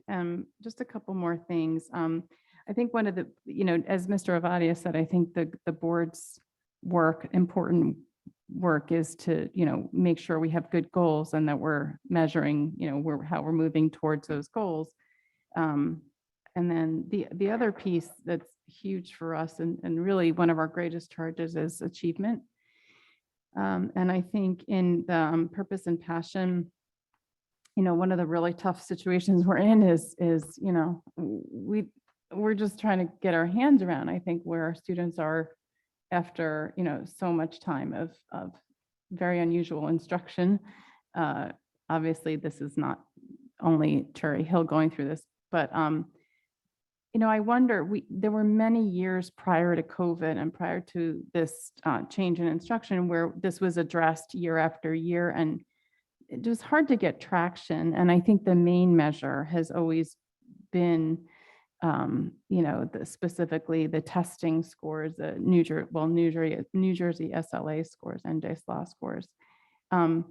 Is it possible to, and would it be useful to look back at the prior scores, because they were pretty consistent where Cherry Hill schools were both were landing in terms of what used to be talked as as the achievement gap. I mean, would that be helpful to go just as a measure? Because I know we haven't had testing in 2 years, but how do we as a board know that we're gaining grounds? I know we need some time to establish this baseline, which is in here, but towards the end of the year, we want to kind of really know the school year, where we're moving and what we can expect to get to. And I just don't know how we define that.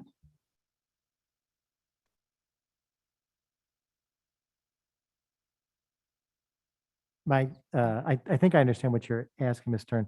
I would say honestly, in terms of those comparisons, I would really feel more comfortable speaking with Ms. Schmidt-Sadwin first, who works with us in the research and assessment. She will be much more articulate about the comparison of those scores, and if there truly is a value in looking at them. Often the comparison, especially when you start to get a little bit farther apart between the years, becomes very challenging because it's not the same test.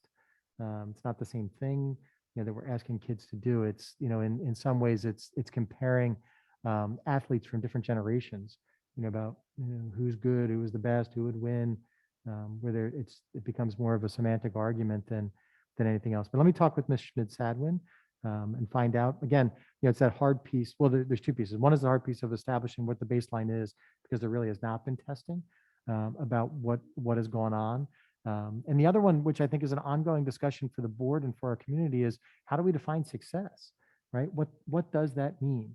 And what does that mean for our students? I think that we need to have that discussion too, and that could be part of one of the outcomes is, identifying the number of years ago with the board, and probably a valuable thing to do in a retreat at some point later in the year. We sat down and had board members, a little picture of a graduate, a stick figure, and what do you expect a graduate to be able to do? Who do you expect them to be, when they leave our school system to go through? And we've done it with staff members and administrators and teachers, but it's always a very centering experience, but probably something we should do with the board as well. Yeah, and I think that, that makes so much sense, everything you're saying. And I think, my orientation, and it's not the first time I've said this, but, I remember attending, was about a year ago, the town hall that was put on by Shaka, and there was a discussion about education. I remember Mr. Guy attended, and he said something I hadn't heard, maybe because I'm not an educator, maybe because I just never heard it, that the correlation between the highest level of math learning for students and the correlation with their earning potential, I think was the correlation, if I got that right. And it just really struck me. And it struck me thinking about the years and years that some of our students have struggled with, in the traditional testing with all its flaws on the math testing. And I think for me, that really resonates with me. It's like, how do we get our students as prepared as possible to be as successful as possible, whatever path they're taking? And personally, I'm very weak in math, and I can tell you that directly correlates to my struggles personally. So I know it's not the right. It's hard. There's many students who struggle with that, so I appreciate the struggle, but I still think about how do we use that orientation to really think about preparing our kids, especially when we have good STEAM goals and kind of helping our curriculum more modernized towards STEAM education and just how important it is. I think that's something I've learned a lot as an adult, how important it is to understand math. So anyway, it's a little bit all over the place, but that's where my thought is, and just how do we kind of get there? Agreed. And as we take a new approach to the goals, I think, again, that will start to develop. And I think we'll follow those paths to become evident for us. Looking at, and you look at those large scale analysis of research, one of the other things that research used to always tell us too is, one of the determinant factors for children was mother's level of education. If you look at how far did mom achieve in school, where did she go? That'll tell you an estimate. And when you look at all the things factored in, about where that child's going to go as well, which is something to be knowledgeable of, not necessarily something that's a sentence, or that single determinant for a child either. So yeah, it's good to have that, but it's also good for us to make that definition. We've had discussion with folks in the community in the past, or parents in the past would talk about kids not getting into the quote good colleges, and well, what do you define as a good college? What's a good decision for your child? One of the best decisions so many of our families make, and again, more of our children attend Camden County and Burlington County College, or one of those than any other single schools, and sometimes that's one of the most brilliant decisions families can make. Top level education, credits all transfer, they're saving tens of thousands of dollars, as they go through. Is that cocktail party discussion about where kids are? But I think we do need to have that discussion, to help guide us. We've got some great goals that go along these overarching goals.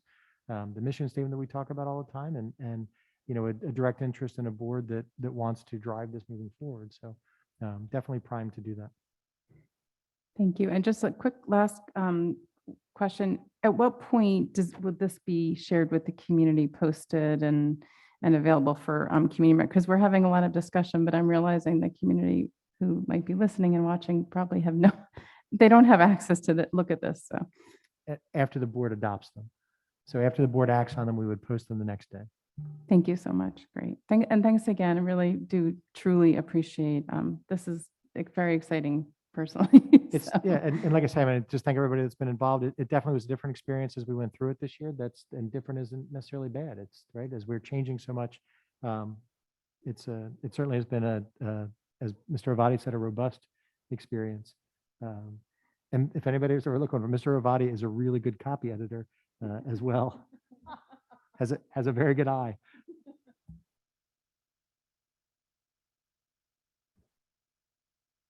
Thank you. Did anyone else have any other comments or questions? Okay. Oh, Ms. Stratton. Just one question. Hanover Research, they're used a couple times in this as a resource for us. Is that something we already have a contract with, or would that be something we'd have to newly do? Now, Hanover is a company that we have contracted with. This is the third year, Dr. Mahan, the third year that we've contracted with them. And again, they're a research organization, provide tremendous information for what we're able to do. Okay, thank you. Okay, great. Thank you. Okay, if no other questions, then we'll move to our second public comment. And the second public comment is for any item. Again, there'll be 3 minutes allotted. And as always, please state your full name and your municipality. And we will start with a member of the audience, and then we'll move to a member on the line. Nina Mintz, Cherry Hill. I think the answer to the board member question is very simple. The reason we do not have with the highest level of math, the highest level of reading and writing is because we're not spending school time on those subjects. We're spending school times on all other types of things, but not education. So I'd like the Board of Education to assert itself and really represent the students of Cherry Hill simply for education. The Board of Education is not a medical facility. You don't have a license to conduct medicine. The Board of Education and the schools are not a psychological facility. You don't have a psychological license. The Board of Ed and the schools are not social therapists. They don't have license to practice, okay? So really the only narrow focus of what you need to do is education. It's not to change our community. It's not to do any kind of, social justice or whatever it is, or diversity or equity, of all those things. It's really to focus on education and teach our children so they can be an educated person when they grow up. Okay, I'd like to leave the Board of Ed with 5 questions. Please ponder those questions and do your own research and ask the school to provide you the data, okay, to support their position, okay? First question, do schools unwittingly promote lawlessness, okay, by aligning with social justice ideology, teaching our children to disrespect law and order? That's first question. Second question, do schools succumb to medical tyranny under the guise of your child's health and safety? Okay, these masks, we all know that these mask has no scientific data, yet all of us are pretending here that we are protecting ourselves and our fellow people. We know that these masks are nothing, okay? And we are trusting our kids with you educating them, and we are showing them that we're stupid by wearing these masks. What kind of respect do you think these children will have for us if they see that we, the adults, are not believing in science? We're not supporting science, okay?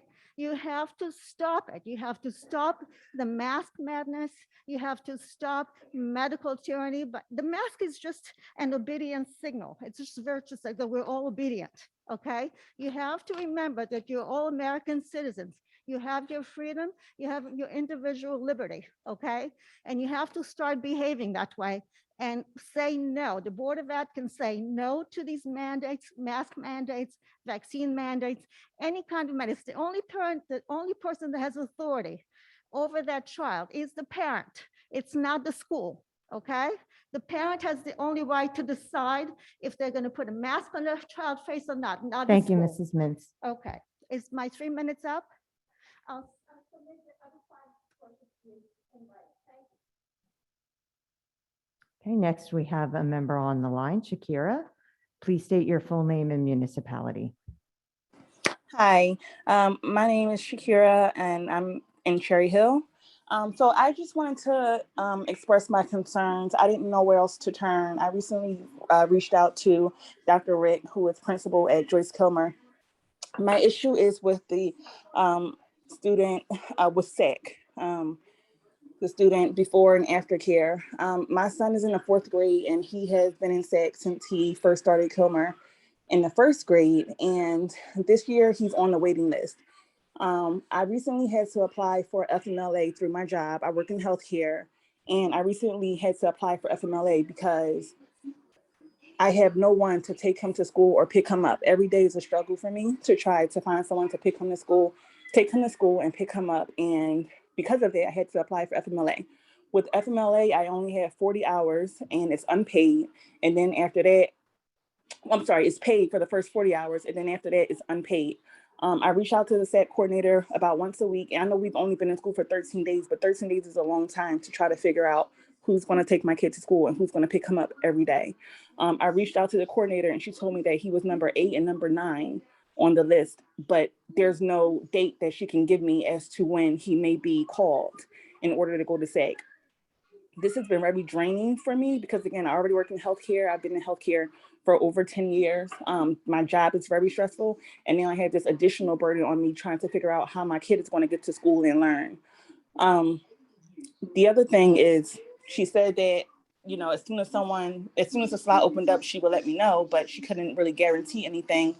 So I just don't know I don't know what else to do. I feel like I'm stuck between a rock and a hard place trying to figure out or make sure my son gets to school safely and then also trying to work. And again, once my FMLA is up, it goes unpaid and I can't afford to have that happen either. So my question is the board doing anything as far as, she told me that the reason was because SAC is understaffed. Is the board doing anything to help with that?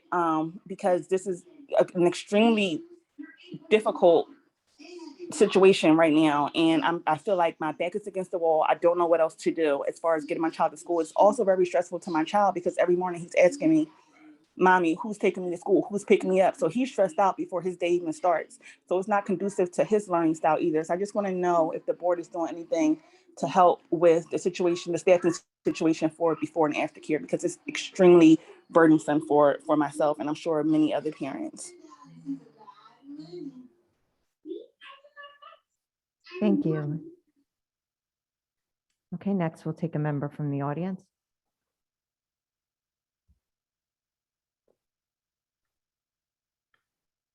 My name's Colby Rogers. I'm from Cherry Hill. Be honest, I'm exhausted by politics and I'm exhausted by politicians. It just seems like they say anything to get elected. First, it's COVID doesn't exist. Then it's the election was stolen. Now it's masks are unconstitutional and vaccines can kill you. Whether it's actual technology, science, or the Constitution itself, it shows those claims are totally false. It doesn't matter. These lies work because they make people afraid. And once the fear kicks in, actual facts go out the window, but you will get some votes. A local politician recently said that the African American studies classes and the study of social justice in Cherry Hill schools are really brainwashing our children. He made a wild argument about critical race theory and how it's secretly being added to the curriculum, and the teachers are misleading the public and using coded language to hide their true intent. Anybody got a conspiracy theory for me here? In short, it's total nonsense. But if you want to be a politician, this is a great way to get attention and maybe even a seat on the Cherry Hill Council. What's worse is this crazy lie is actually working. I hear some parents expressing actual fear that the kids are being brainwashed. They point to no facts, just emotions and fear. Lucky for me, I'm not a politician. I don't want to sit on the council. I'm just a guy with 3 kids in Cherry Hill schools, and they are my only interest. I have here 2 excerpts from the AP US history book that was still in use just 2 years ago. It's an 800-page textbook, 500 years of history. It has 2 pages about slavery. 250 years, 2 pages about slavery. Okay. The wives of plantation owners could devote more time to their husbands and children than people in poorer parts of colonial society. But there were also frequent sexual liaisons between their husbands or sons and Black women of the slave community. That's rape.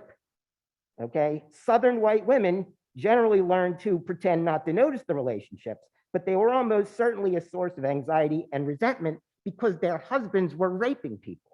Black women naturally had an even greater cause to resent such liaisons because they were the ones being raped. On some plantations, African workers received kindness and even affection from the masters and mistresses and displayed genuine devotion in return. What kind of nonsense is this? I've never in my life read anything so crazy. I mean, I can get so upset here just thinking about it. That's not history, that's just lies. And it's exactly why we need African-American history and social justice in Cherry Hill schools. Since when is the truth tantamount to brainwashing? Maybe in North Korea, China, Russia, but not in the United States and not in Cherry Hill. Critical thinking is a good thing. Most successful people use it on a daily basis. When your kid hands you his English paper and asks for help, what do? You just say it's great and you hand it back? No, Thank you failed you. your kid. Excuse me? The 3 minutes are up. Sorry. Thank you.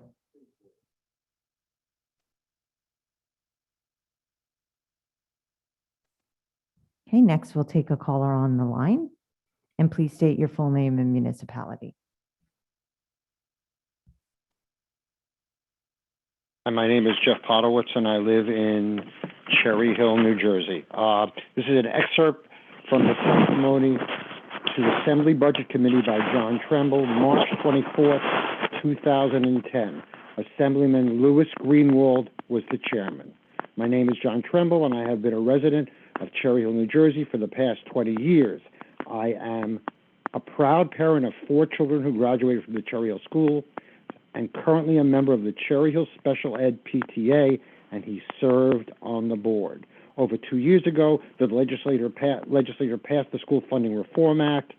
When former Governor Cornine signed the SFRA into law, it was touted as historic legislation, and he was proud to complain that our children, regardless of where they live, will now have the educational resources they truly deserve in order to succeed.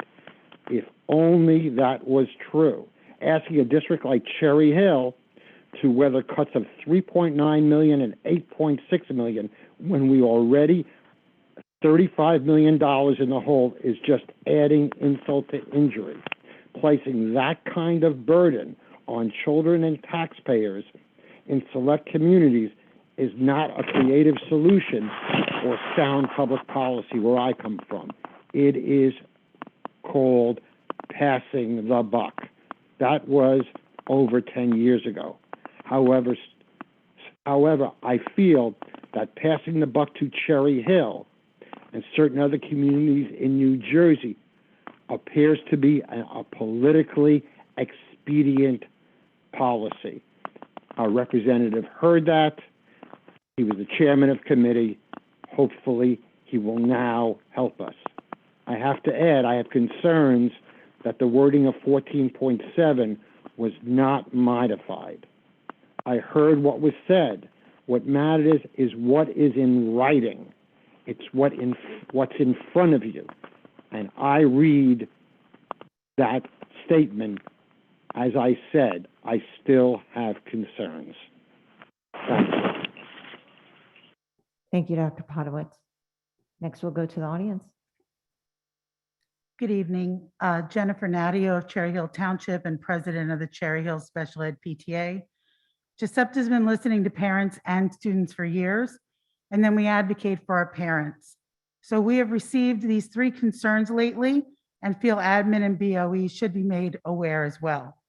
For 7 years, Cherry Hill Special Ed PTA has been advocating for American Disabilities Act compliant playgrounds. Recently, we've been hearing from general education parents and students that the playgrounds are in disrepair. So now, in addition to the parents of special education students asking for accessible ADA compliant playgrounds, we're now hearing from our families that the playgrounds must be fixed, cleaned up, and ADA compliant. It is not fair that a student or a parent with a disability cannot access those playgrounds. And it's not fair that playgrounds are in disrepair for all students, We must do better. Our next concern is that we're hearing from families whose children are in-class resource classrooms.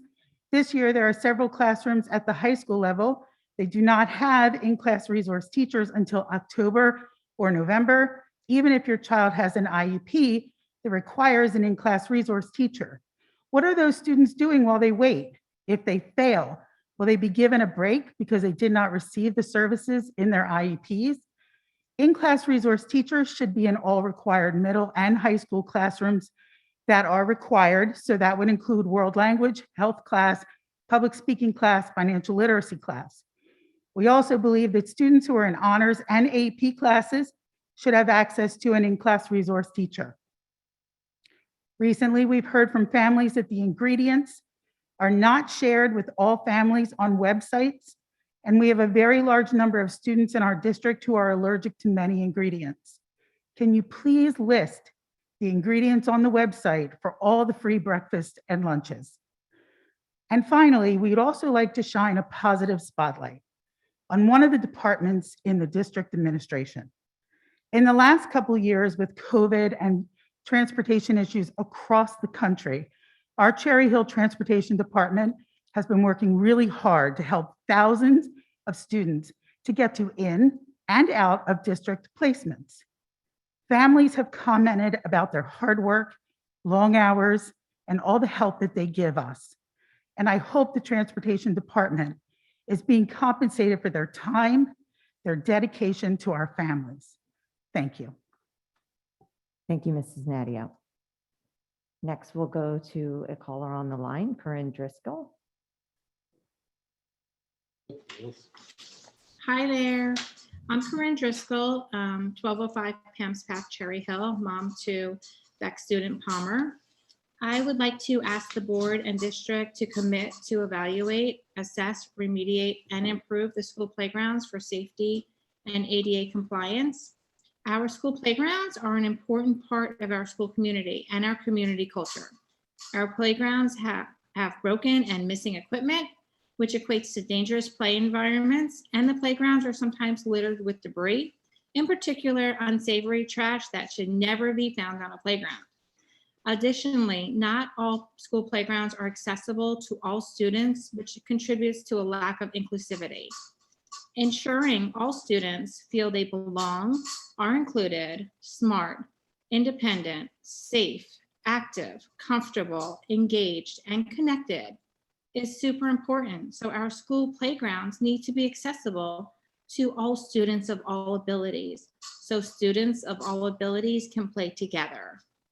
I ask that the board and district revamp and revitalize our school playgrounds to include not only safe equipment, but also ADA compliant and inclusive equipment, such as ramps to allow children to reach elevated play components, inclusive slides, ground level play activities, sensory activities, inclusive swings and wheelchair accessible equipment, as well as safe, accessible paths from the buildings and the parking lots to the edge of the play areas. I would like to thank you all for your consideration and also for the opportunity to speak this evening. Thank you, Mrs. Driscoll. Next, we'll go to the audience. Hello, Rick Short, 1002 Chelton Parkway. I'd like to speak about some comments made recently by Dr. Greason on July 28th and September 22nd, just last week. They're very concerning, and unfortunately, they're actually funny, and they really shouldn't be funny. I think Dr. Milosh and Dr. Morton and any of the other administrative staff should be very concerned about some of the comments made on September 22nd. Also, I'm very concerned about when people come up and start name calling, like people start name calling National White Power Movement. I mean, to me, it's not offensive. It's actually funny because I'm not. Or somebody calls me a white supremacist or a racist. It's not true, and it's funny. So let me start with Dr. Greason's recent comments, and basically he's calling everyone a racist on anyone white. Those are the pieces that were established for the last 50 years as critical race theory, but it's all in the context of dismantling ongoing white supremacy, whether in education or in commerce, real estate, banking. Okay, so people that have their blood boil, listen to this. Was so bad, he gave us Obama. Bush was so bad that people said, hey, maybe this black guy has the answers.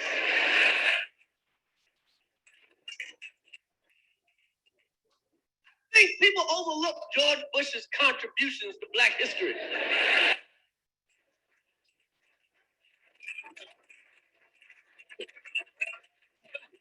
George Bush is a black revolutionary. Malcolm X, Rosa Parks, George Bush. They need to honor him at the Essence Festival. So hopefully that lightens things up, but please be concerned about these comments from Dr. Gleason. We are at a moment when we can basically abolish administrative leadership in schools and return teachers to the roles where they decide priorities. We maybe need principals in some larger sense. Man, superintendent, you'll have to convince me. Like, if you're not actually spending time in the classroom doing the work that we've been talking about, I don't know if you need to be in education, collecting a large salary and basically implementing state mandates from one level or another. These are radical comments made by Dr. Greason. Man, superintendent, you'll have to convince me. Like, if you're not actually spending time in the classroom doing the work that we've been talking about, I don't know if you need to be in education, collecting a large salary and basically implementing state mandates. Thank you, Mr. Short. Okay, next we'll go to the line. We have Jen Fleischer.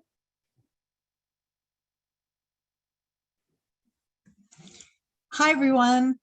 This is Jen Fleischer, Cherry Hill, New Jersey. I just wanted to call tonight and first of all, thank all of you for actually making mental health a priority in our district. I was on I went to the last meeting and I also am on the website, and the first thing that pops up on the website is the care solstice. And the fact that all of you as the Board of Ed and also the administration are thinking of our teachers, our families, our students. for our mental health. I've been talking to a lot of people lately, and it's really coming to a point where people need help. Well, people need support. And I think it's wonderful that all of you were able to pass something and put something in place that we could actually use in our community. So thank you so much. I really appreciate it. I teach meditation, stress management, holistic healthcare, like during the week, and I see it all over our community. So the fact that we actually do it in our schools is a huge thing.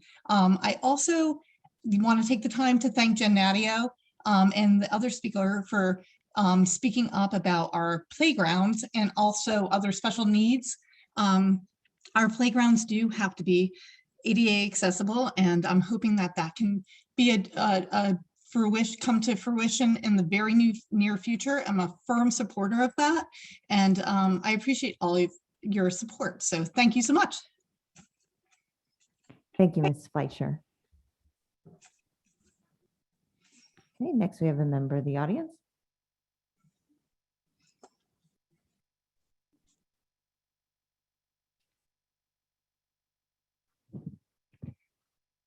Ann Einhorn, Cherry Hill. Benita Mintz and her comrade Alana Fishbein of the infamous No Left Turn in Education organization continues to release toxic and bigoted rhetoric on social media regarding critical race theory and apparently now masks. Your references to Lenin and Hitler and the roads to death camps for white people are an atrocious accusation regarding critical race theory.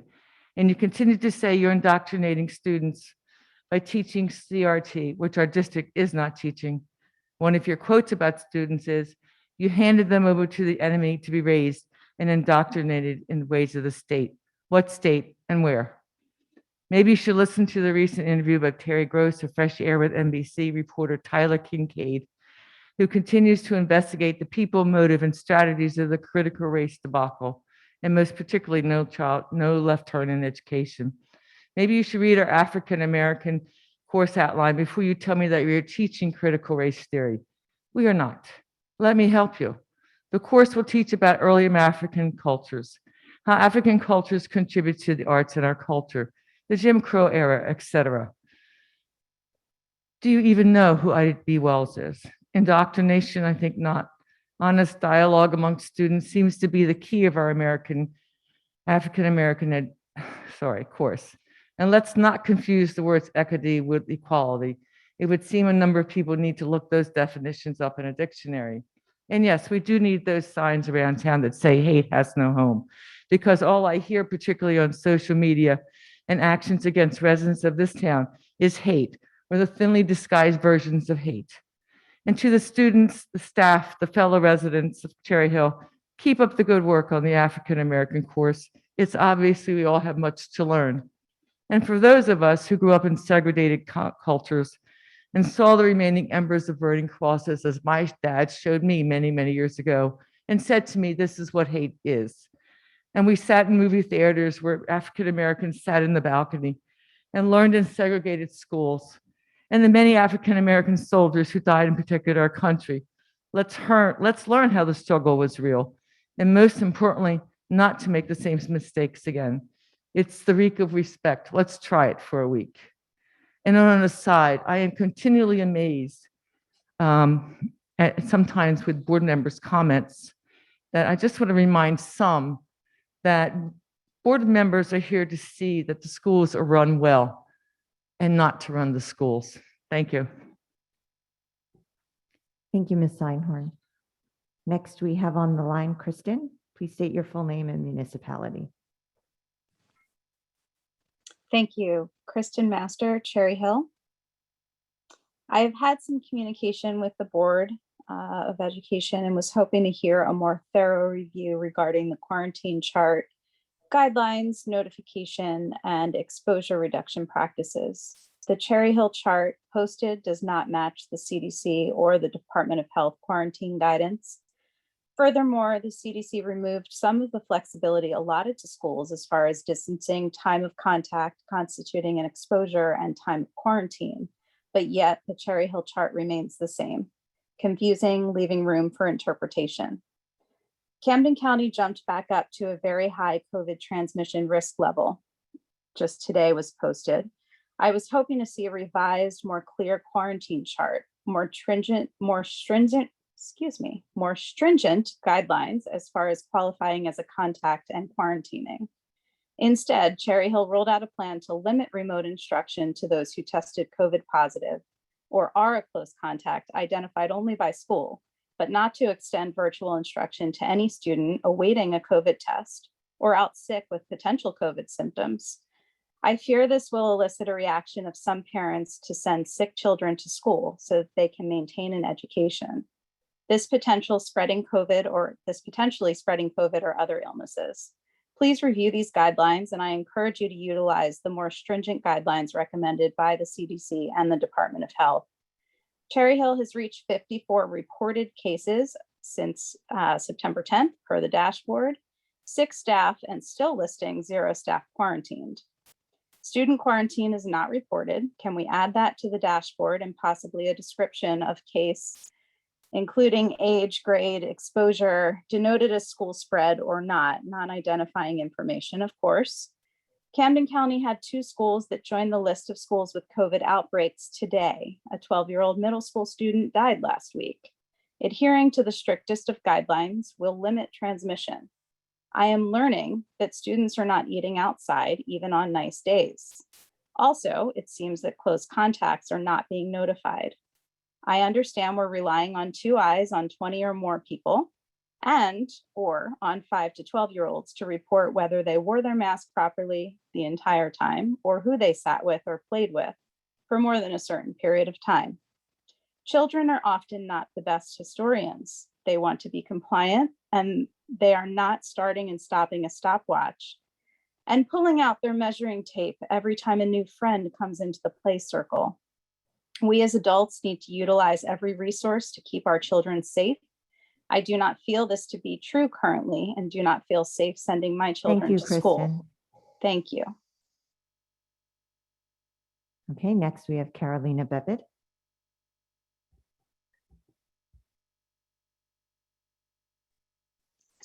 Carolina Bevid, Cherry Hill.